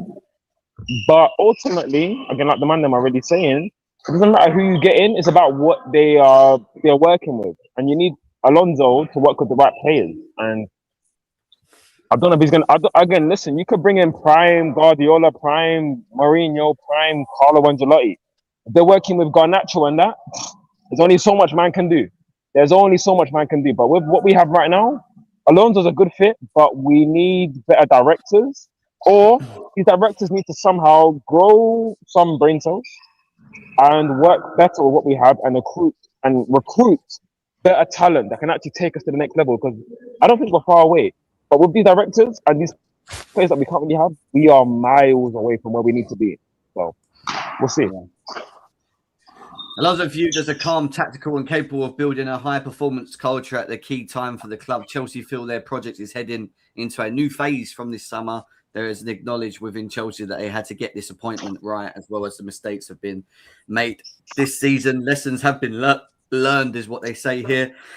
The objective remains getting the club back to the competing for the honours. Alonso will work extremely closely with the sporting directors and owners, including recruitment and squad planning. Alonso believes the squad is already talented, but there are areas to improve. Chelsea will seek multiple starters this summer, including a new culture back, and will consider signing Premier League players, is what Ben Jacobs has said in there as well. I think Matt's just turned up as well. Big up, Matt. Yes, big up, everyone. How is everyone doing? Big up. Look, yeah. Well, other than the result, we're doing. Yeah. Not the best result today, boys, but look, I think we got, I believe, the better result at the end of the evening. I was out when this all happened. I've only literally just seen everything now. So, look, it's a huge appointment. I think this is massive for us. And let's hope, I'm sure all of you have alluded to in this whole show, that we're going to get the right targets in for him. Hearing that it's not a head coach role, it's a manager role as well, which is big. So yeah, let's see. But I think this is a big statement from us, to be honest. And I think this is definitely by far the biggest appointment that they've done. And big up to all 120 of you here. Like I said, we didn't get the result we wanted today, but I think we got, the better result in the end in terms of managerial coming in. Yeah, I mean, I don't know what else to say, really, boys. I don't know if there's anything you want to highlight or talk about. I've come in very late, so I get it. Yeah, I've been on with Ben. We had Ben Jacobs on earlier. He obviously dropped us quite a lot of information.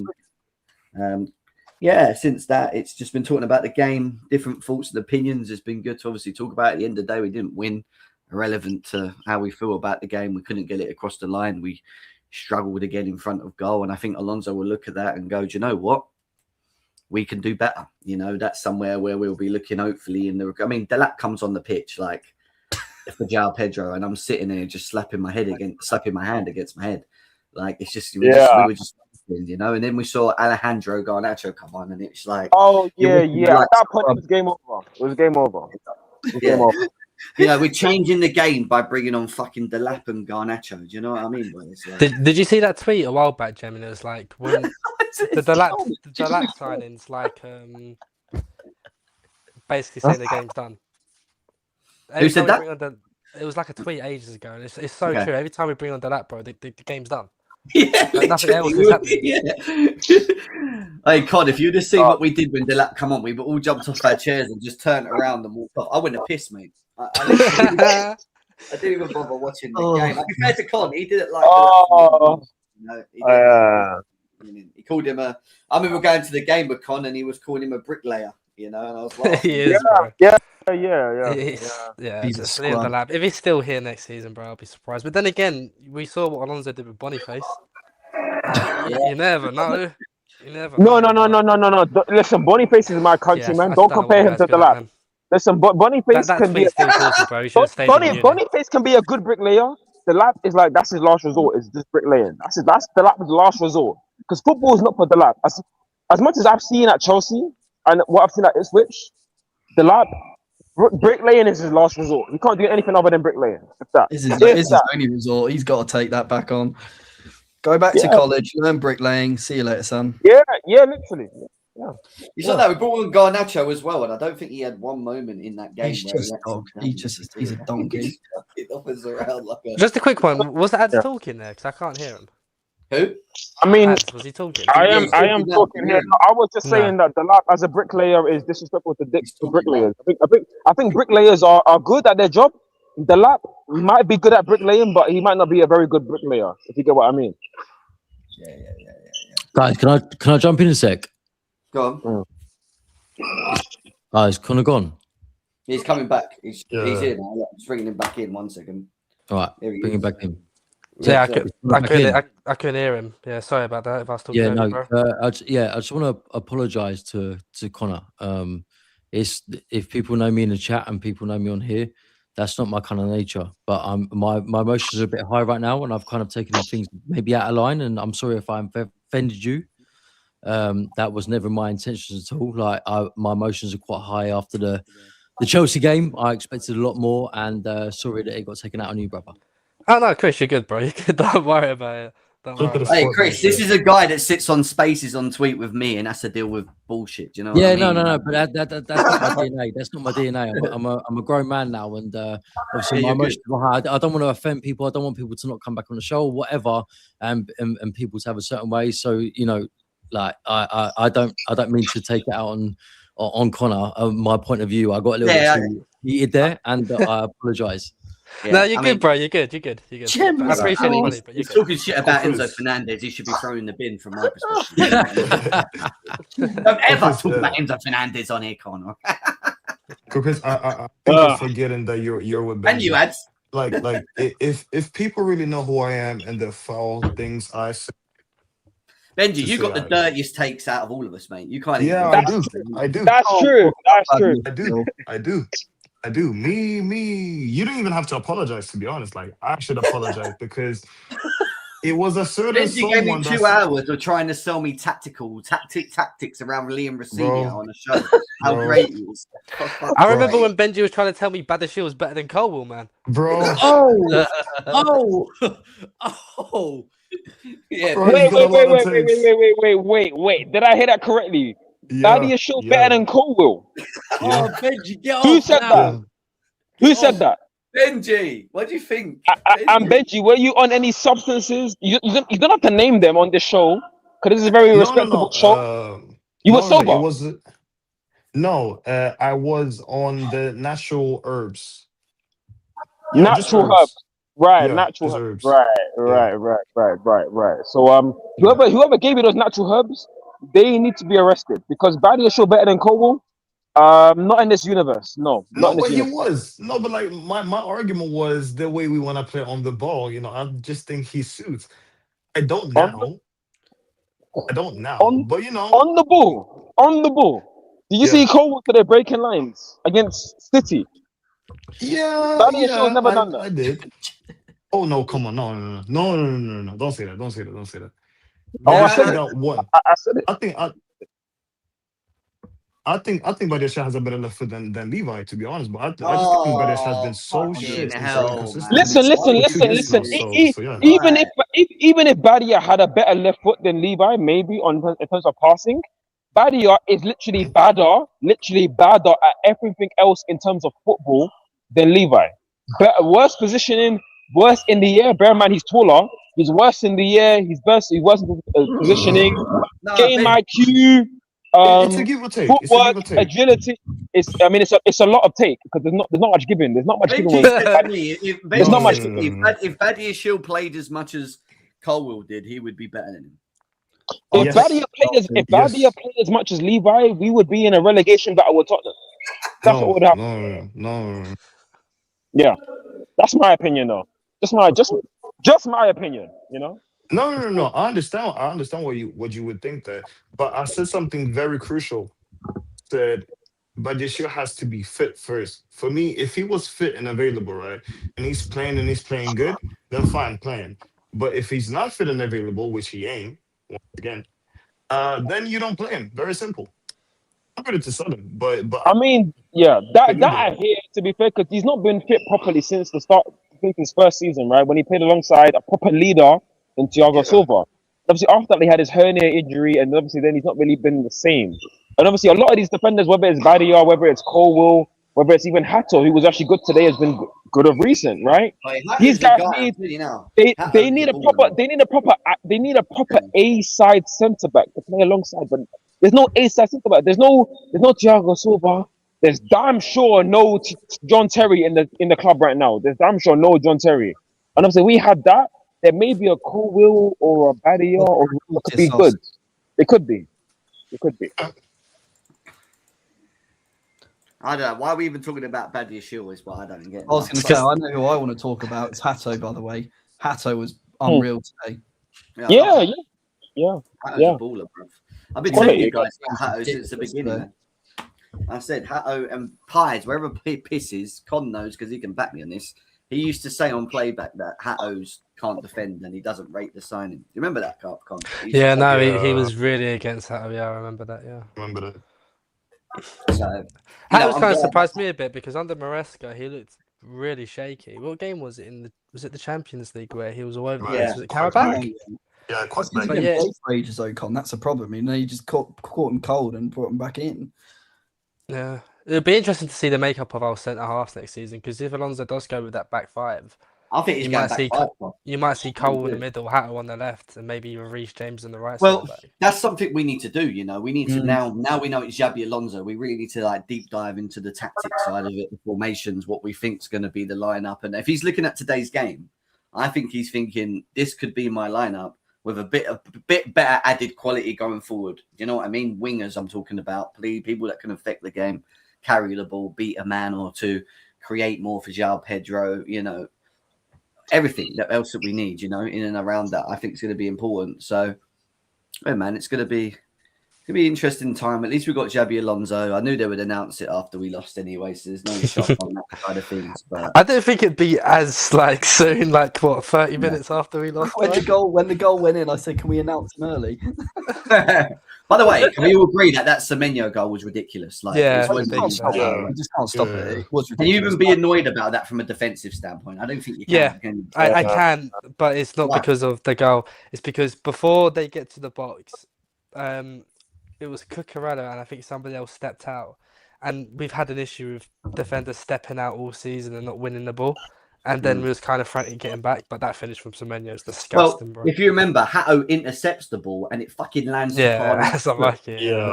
It could have got any luckier than landed straight at Haaland's foot and then played it into the space. Do you know what I mean? Bro, it had to be Semenyo, didn't it?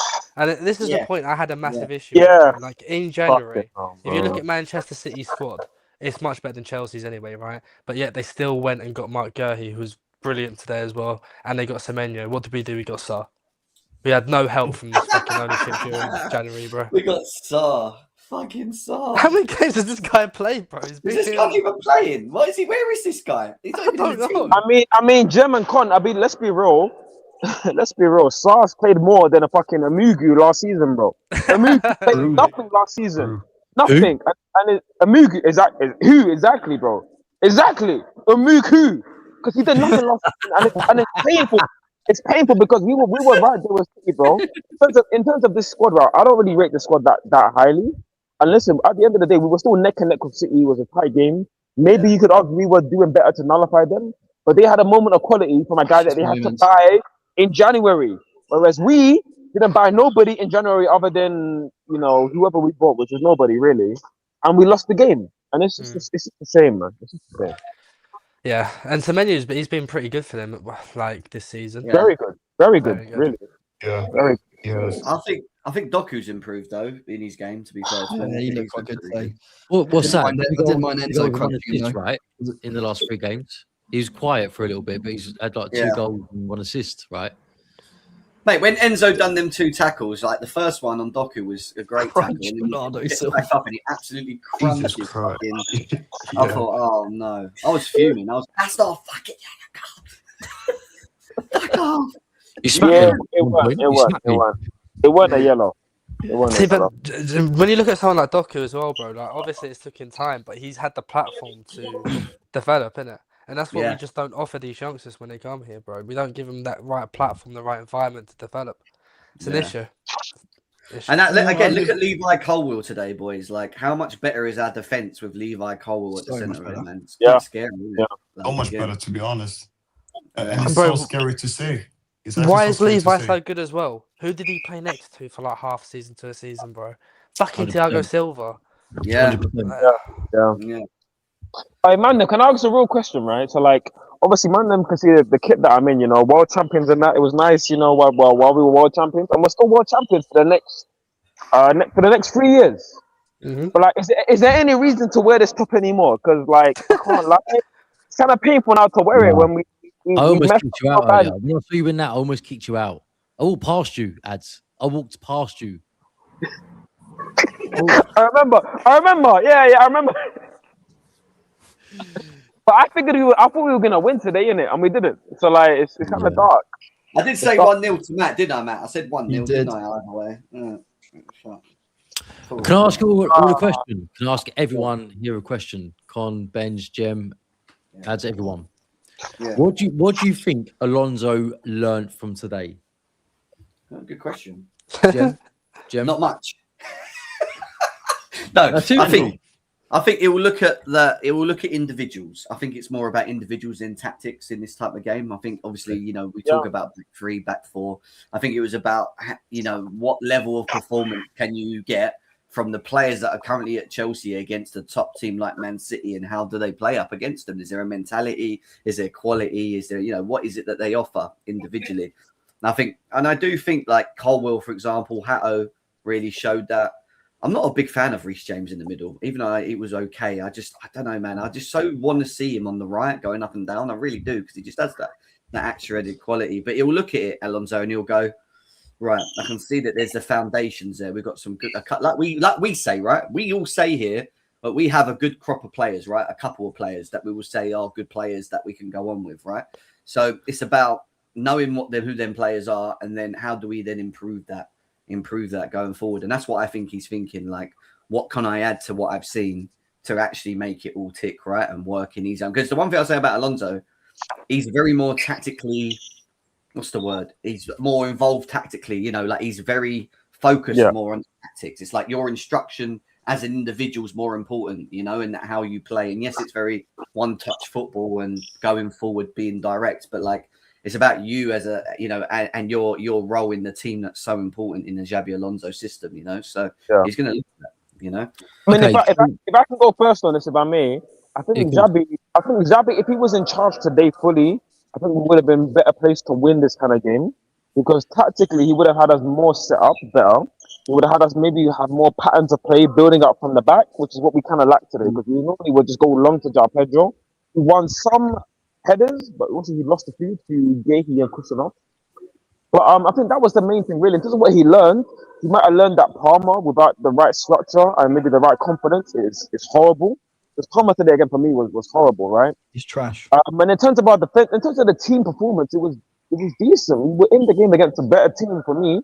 A team that has better weapons than us, better output than us, a better goal scorer than us in Haaland and even Marmoush and Semenyo. These guys are proven goal scorers. In terms of our team, the only proven goal scorer is really, João Pedro, and I guess Palmer when he's in good form, but Palmer is in awful form, really. Enzo's a good goal scorer from midfield, so again, that's something. But in terms of the rest of the team, there's not much. So in terms of what Alonso learned, I mean, it depends what he already knew about the team. But for me, what I learned about the team isn't really much, to be honest, because I would have thought that today, with this kind of performance, it gives us the platform and the opportunity to win the game. But when Palmer doesn't turn up and João Pedro works hard and is decent but doesn't do enough, it's not enough. And then Enzo did what he could, but Enzo by himself isn't like a proper match winner, like, a prime Frank Lampard. Enzo's not prime Frank Lampard. We know that. And if we haven't got that from Enzo, João Pedro is decent, but not, João Pedro's very good, but he wasn't great. I think he came with an injury. And Cole Palmer was no better than Dewsbury Hall today. Let's be real. So I don't know what Alonso earned. I don't know what Alonso learned today, but it wasn't really much in terms of what he can do with a team. Other than Palmer needs to be way better, but that's just my take in it. Can we all agree that Mark Cucurella left wing does not work for me because I can't. It doesn't work. Left wing back, it doesn't work. Hato needs to be left wing back. I don't like him. Okay, I don't know if you guys agree, but I just don't like him. Yeah, no, 100%. So following on from Gem and Ads, I'll go to Connor next. So Con, what did you think that Xabi Alonso might have learned from today? And also, how many players in the starting 11 do you think that he can maybe take forward to next season? And I'll start with Con and then Matt. I've got to cut you, but love, in a bit, yeah. Ads, take care, bro. Bye. So sorry, Connor, did you hear me? Okay. Yeah, no, I heard you, bro. Okay, mate. Yeah. What do you think? I think one thing he'd probably learn today is that win back might be an issue for him, especially if he's going to go with that back five. He might rock with the back four as well. I think he kind of knows maybe the striker profiles that he's going to have to use João Pedro more like he used Mbappe than he used Boniface at Leverkusen. Other than that, I don't think he could have really learned much because we didn't really show too much today. Yeah. But I think the win backs, that would be something he's looking at and thinking, wow. I think we've got Quenda coming in, and I wouldn't be surprised to see him right win back next season. Yeah. Well, left wing back maybe, Con. Maybe, he might even be left wing back. Matt, what do you think? That he definitely want to start Delap. With his cameo today, which was dog shit. No, I think it's the same as what everyone else is saying. I think definitely the wing backs is a big part, and I think I was just about to say about Quenda. I think Quenda is going to be quite a big part of that.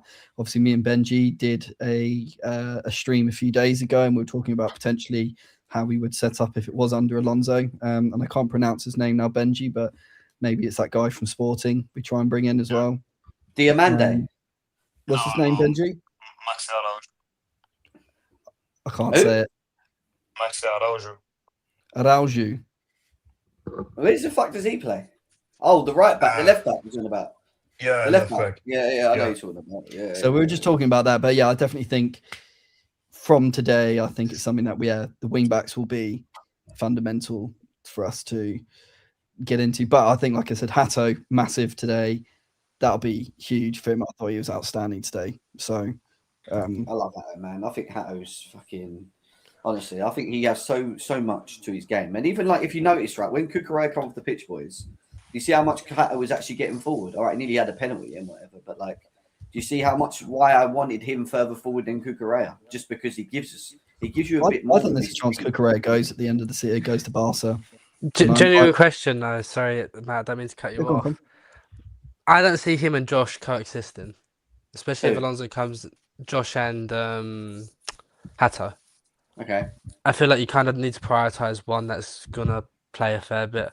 I know they play on different sides, but you'd imagine if he goes with the back three, Big Cole will arguably might put Reece James at a right centre back off Fafana, right, and then maybe Hato on the left. I just don't see Josh playing too much. So would you guys rather prioritize Hato over Josh in terms of minutes? Yes. Yeah, because lack of minutes. Yeah, I don't think Josh I think Josh needs to go on loan. I've been saying this for a long time now. He doesn't play enough. He doesn't play enough. Yeah, apparently he's this fucking good to our fan base, but he never gets in the team. And when he does get in the team, his last game, if you remember, was the stupid game against Leeds where he played centre back and got caught on the ball for the third goal or the second goal, whatever the fucking goal. That was the last time I saw him play in a centre back position. So it's another one. He's a good player, but he needs time, man. You got to let these young boys play, and if he can't get it in Chelsea. And he's not going to get that opportunity because the likes of Malo Gusto's not leaving this club, for example, and there's no avenue for him in. Then you've got to let him go out on loan, man. Just let the boy go and play football elsewhere. Do you know what I mean? But with Hato, I think the aim is to have Cole will be a CCB if we're playing a back three. And then I agree. Do you know what I mean? Yeah. Mhm. Yeah. So I think Do you know what? Absolutely. Look, I'm liking Hatter, bro. And he's deceptively quick, isn't he? Yeah. Yeah. Yeah. I know me and Jem spoke about this last year on Hate that. playback. Yeah. Because we were so excited, and Jem asked me like, yeah, you watch a lot of Dutch football. What can we expect? And people were just saying, "Oh, Hato is an LCB." I said, Hato is he's a fullback in my opinion. Like he can play wingback, but the fact that he's been playing both CB and left back, going up and down for Ajax, captaining at 16, 17, has a lot of experience. I think this is why we don't really see the inconsistencies in Hato because he really knows what to do. He knows the basics of just being a normal left back, if you know what I mean. It's a little bit different from Josh because Josh haven't really played as many games as at right back as Hato has been playing at left back. Plus, Hato has been playing Europe since 15 years old, so you know it's a lot of learning Hato's been doing. Of course, it Ajax, I get it, but still, it's still first team football. So I just think Josh needs So he Benji, just would you needs a loan. agree? Would you agree? Sell Tosin, Badishil, maybe Trev, and then loan Josh, and then keep 100%. I'd I'd get rid agree. of Yeah. Fofana. Colwell and what would you do with Fofana actually this I summer? can't. Oh, no. See you later. The thing about Fofana for me, Fofana is like a sticky icky because he reminds me of a little bit of Rudiger. He actually does. How Rudiger came from Roma was very good and just stank. But when Rudy had a proper coach, we just saw the best of him. I want to believe the same with Fofana because he came from Leicester from a very good season, but also an injury.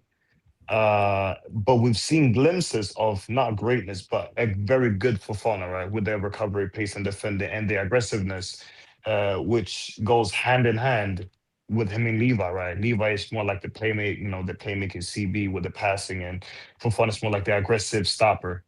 Um, but it's just, can we really get him back to that level? So I think it's a risk Chelsea needs to take, and maybe it's up to Alonso to take that risk. If we receive a 45 million bid from some type of club, are we gonna accept it and go and buy Lacroix, for example, or maybe Albert Heck, or I don't know, Senesi, or maybe even Konate on a free. I have no idea, but whatever we do, we just have to be smart when it comes to that RCB spot, in my opinion, because the LCB spot is pretty much fixed. You have enough cover. Levi can play LCB. You have Pato. Uh, so you have enough on the left hand side. I think it's the right hand side you really need to fix. Yeah, I agree. Together with the wing backs, of course, because when it comes to the wing backs, and I'm just gonna answer Uncle Chris question.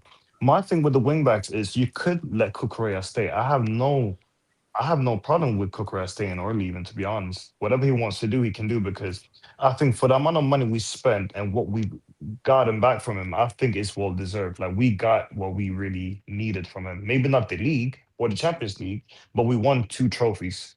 And I think that's fair enough. And we got the best years out of him, because I don't really think he's going to touch that type of consistency or like games where he was just being the man of the match every single game almost. We kept together with Caicedo last year. I don't really think he's gonna touch that again. Maybe glimpses, but I don't really think he's gonna be that consistent because he's been playing so many games. Um, so it's gonna be very interesting to see how Xabi improves this team.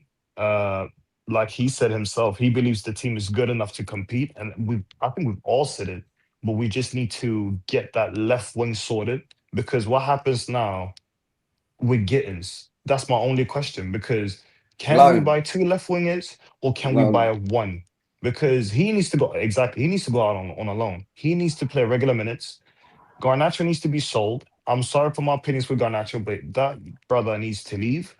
And then we have 2 spots, or do we give that spot to Kenda, for example, that can play the left, or do we, like, you know what I'm saying? So there's questions. So it's going to be very interesting to see what Alonso and the sporting directors do this summer to, modify the squad to be able to compete at the highest level. What do you think that Esteval started today? Do you think we'd have a little bit more going forward? Like, Yeah, well, yes.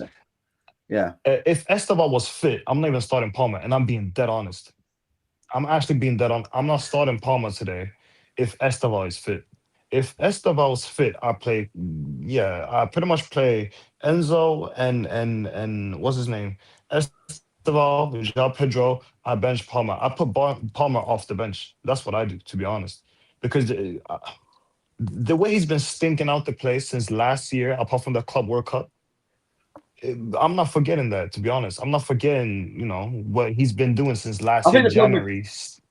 I think the problem with Cole Palmer is he set such high standards in his first year and a half that even us as Chelsea fans didn't expect him to do as well as he did. And I'm talking about Eden Hazard levels, carrying the Chelsea squad on his back throughout a season, which is what he did. And I think he was always going to have a dip. The problem with this is it's okay having dips, right? It's just how long. It's about how can you find yourself? How do you reverse that? How quickly can you get yourself back into some sort of element of form? Do you know what I mean? I just don't feel like we're getting that from him. I just feel like. But I think Xabi's a good manager for him, bro, because if he does set up in a back five, in the possessions like that 3-5-2, right? So then you're gonna have, because like Xabi loves having left footer on the right side and right footer on the left side, right?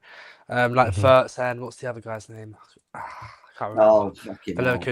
There's another one, right? Maza. So I think that could be him, yeah. So with that Estelle on the left, Cole Palmer on the right. Obviously, then you have your two wing backs. So you both need to be able to operate on the touchline, and both must be able to operate, in more central areas. And I think Estelle on that left hand side under Xabi, if we do go to that back five, I think he could be very, very good there. He said he wanted to play 10 as well. Do you think Enzo plays it? If Enzo stays, do you think he plays a deeper role? Like Xhaka, yep. That's exactly where I think he's going. Yeah, 100%.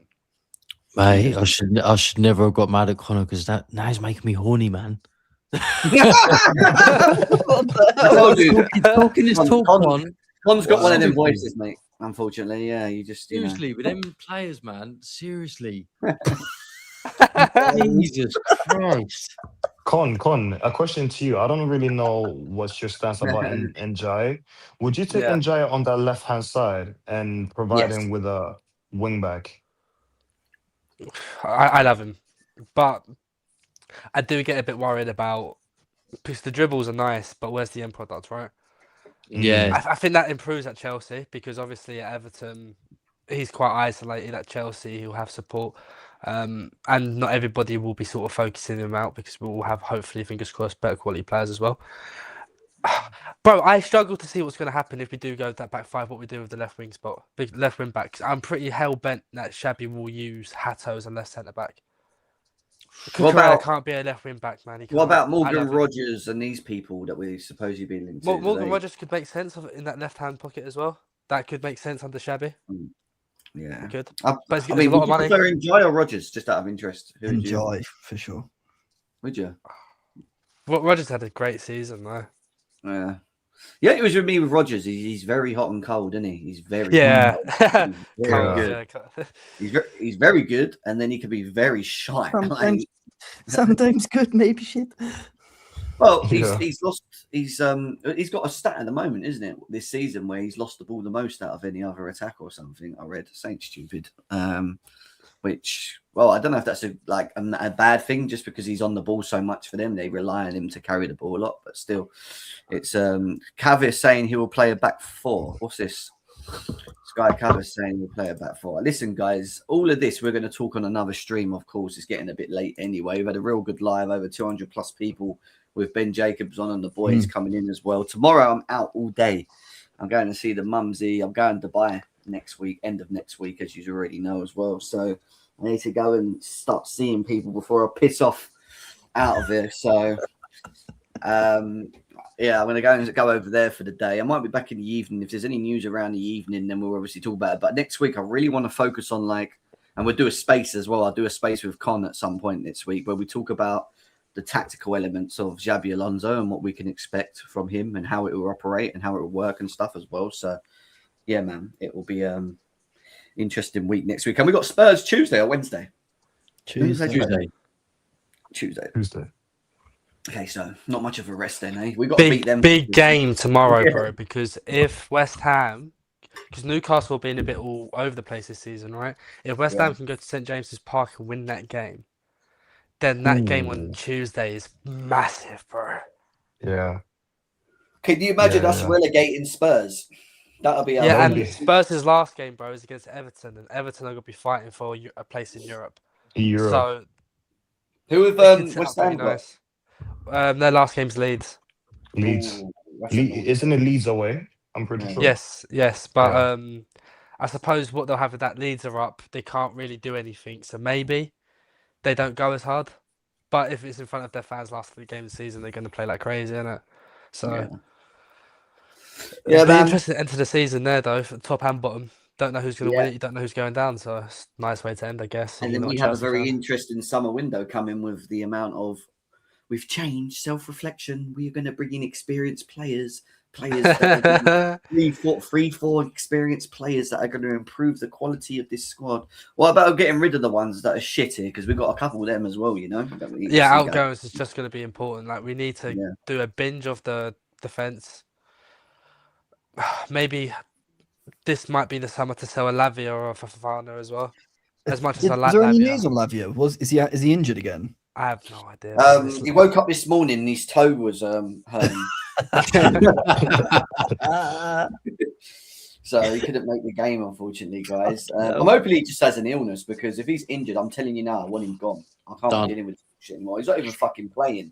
Like, you know what I mean? He's not even playing like once a week. Like, piss off, Lavia. Like, it's just bollocks.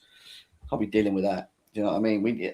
I don't know. Apparently, we're looking at a midfielder as well. I heard this window, so be careful with that. I don't know why, but we're looking for. I don't know who, but we're looking at someone which could. I think someone in midfield is getting offloaded. I wouldn't be surprised if Santos goes to like an Inter Milan for like 45 million.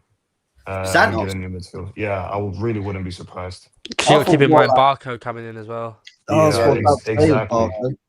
And a Mega. Why are we getting these shit fuckers coming? I forgot about Mega, man. Do you know what? I guarantee a part of the contract when Xabi signed, he went, "I don't want any Strasbourg players." What the fuck is he going to do? What's he going to do with fucking a Mega up front and Barco, bro? Do you know what I mean? Like, get me Lewandowski. Lowest the keys. Maybe Barco left wing back if he goes back higher. Maybe. Could we see Alonso bringing any like players that he's played with, like not played with? Sorry, he's managed. Sorry, that he, you know. Is there any players that we think might suit us from? Rudiger. I actually don't see no one, to be honest. I actually don't Mbappe? see no. No. Mbappe loves him though. He does, yeah, he does. I can't think of anyone really, other than obviously I'm looking at that Leverkusen team. Maybe we get Xhaka from Sunderland, isn't it? Back up. Maybe Top Soba on the right. That's the only realistic one. Yeah, maybe that's a good shout. What centre back do you guys want? Right centre back, Lacroix, Van Hecker. I want Van Hecker, man. Huh? I want Van Hecker. Do you? Damn, really? Yeah. I don't deal with Brighton again, Come. I think Lacroix, personally. How often does Brighton go wrong for us, though? Barring Sanchez. Cucurella, okay, he's been a bit shaky lately, but he's been good for the most part. Casado, arguably our best midfielder. João Pedro. So how often does Brighton go wrong for us, bro? Yeah. Fuck you, or not, eh? Lacroix is another good one as well. I just don't think we can would be able. What about Fucky Bootiel? Oh, you love that guy, man. Better than Southgate. Fucking Bootiel. Right, guys, I'm gonna dip, man. I don't know. I'm tired. I've been a long day today as well, man. Like I am tired. Yeah, we're tired of your shit as well, Jem, to be honest. Chris got me fucking drunk, mate. He got me like 4 ciders, 4 shots, 20 shots. Did Jem drink today? Jem said he wasn't going to drink. Jem was getting drunk. No, Chris got drunk. Yeah, but like, Jem drinks like a woman, though. He drinks cider and gin and tonics, man. Listen, you should have seen the drinks we were drinking today, mate. It was fucking big. Of course, I had to be ill, man. I would have been there. Yeah, he was meant to come today, wasn't you? Yeah. He was ill. Otherwise, he would have been there as well, guys. But it's what it is, man. We'll see what happens. But listen, guys, what a great show, man. I appreciate you all. I mean, I don't think there's one for tomorrow. There's lots of football on tomorrow anyway. Watch football. We'll see what happens with news tomorrow. And then if there's anything worth talking about in the evening, maybe. But then we'll look to go into next week. Monday, we'll be doing an overall talk about everything again with Alonso, and also the preview for Tottenham Tuesday. So We're doing all that on Monday, and yeah, man, we got our guy, man. Are we all happy that we've actually, for the first time, signed a manager that is probably the best manager so far signed under this regime? Quite It comfortably. doesn't feel real, mate. It just feels odd. It does, doesn't it? Yeah, it does. Yeah, it does. I'll forgive him. We missed Enrique and Nagelsmann, but this makes up for it. Does it though? Is he? He's not that level, is he? Is he like? He's not Enrique level, is he? Or Enrique, no. Nagelsmann, yeah. He's got more of a resume yeah. than Nagelsmann. You think he's a better manager than Nagelsmann? Yeah. Yeah, Secretly. yeah, I do. Yeah. Mate, if you look at his percentage of wins compared to losses, it's ridiculous. So between Real Madrid and Benfica, Isn't that 70-something%? Mate, Yeah, it's well, like Yeah, 79. it's like percent. 71%. No, it's higher than that. It's like 8 or 9%. Well, does that win. include Madrid as well? Yeah. that's including Madrid. Con, in his first 13 games for Real Madrid, he only lost one. Yeah, remember, won Con? 12. He only lost one game in a calendar year, and that was in the final in the Europa League when they lost against. Oh, that's true. Against Atlanta, yeah. Lookman hat-trick, isn't it? Yeah. Exactly. He got sacked from Real Madrid, and he had them in second still. Imagine that. It was only like 3 or 6 points. It wasn't even a big lead. He fell out with the players, isn't it? That's what happened. Yeah. So hopefully he can deal with it. I think he fell out with Vinicius, so then, because Mbappe loves him, didn't he? Mm-hmm. Is Vinicius enough to get you sacked though? That's what's fucking weird about it, isn't it? Like, Yeah, but he's Vinicius Junior, so he's gonna have a lot of people licking his ass, yeah, I mean, true. Vinny. Maybe we'll get him over now. He's a part of Rock Nation. We got our fingers on Rock Nation babies now. Another one. Oh God. Another one. Vinny Junior is a bit Rock Nation one. Who else is it? Diamande from what's his name from? Is it Leipzig? Diamande. And do you know who else, Yeah. Jem? Lukaku, mate. Let's go. Lukaku. Yeah, right. We'll send it there. We'll send it there, man. Big up, guys. Appreciate you all. Enjoy your evening. We'll catch you soon. Bye bye.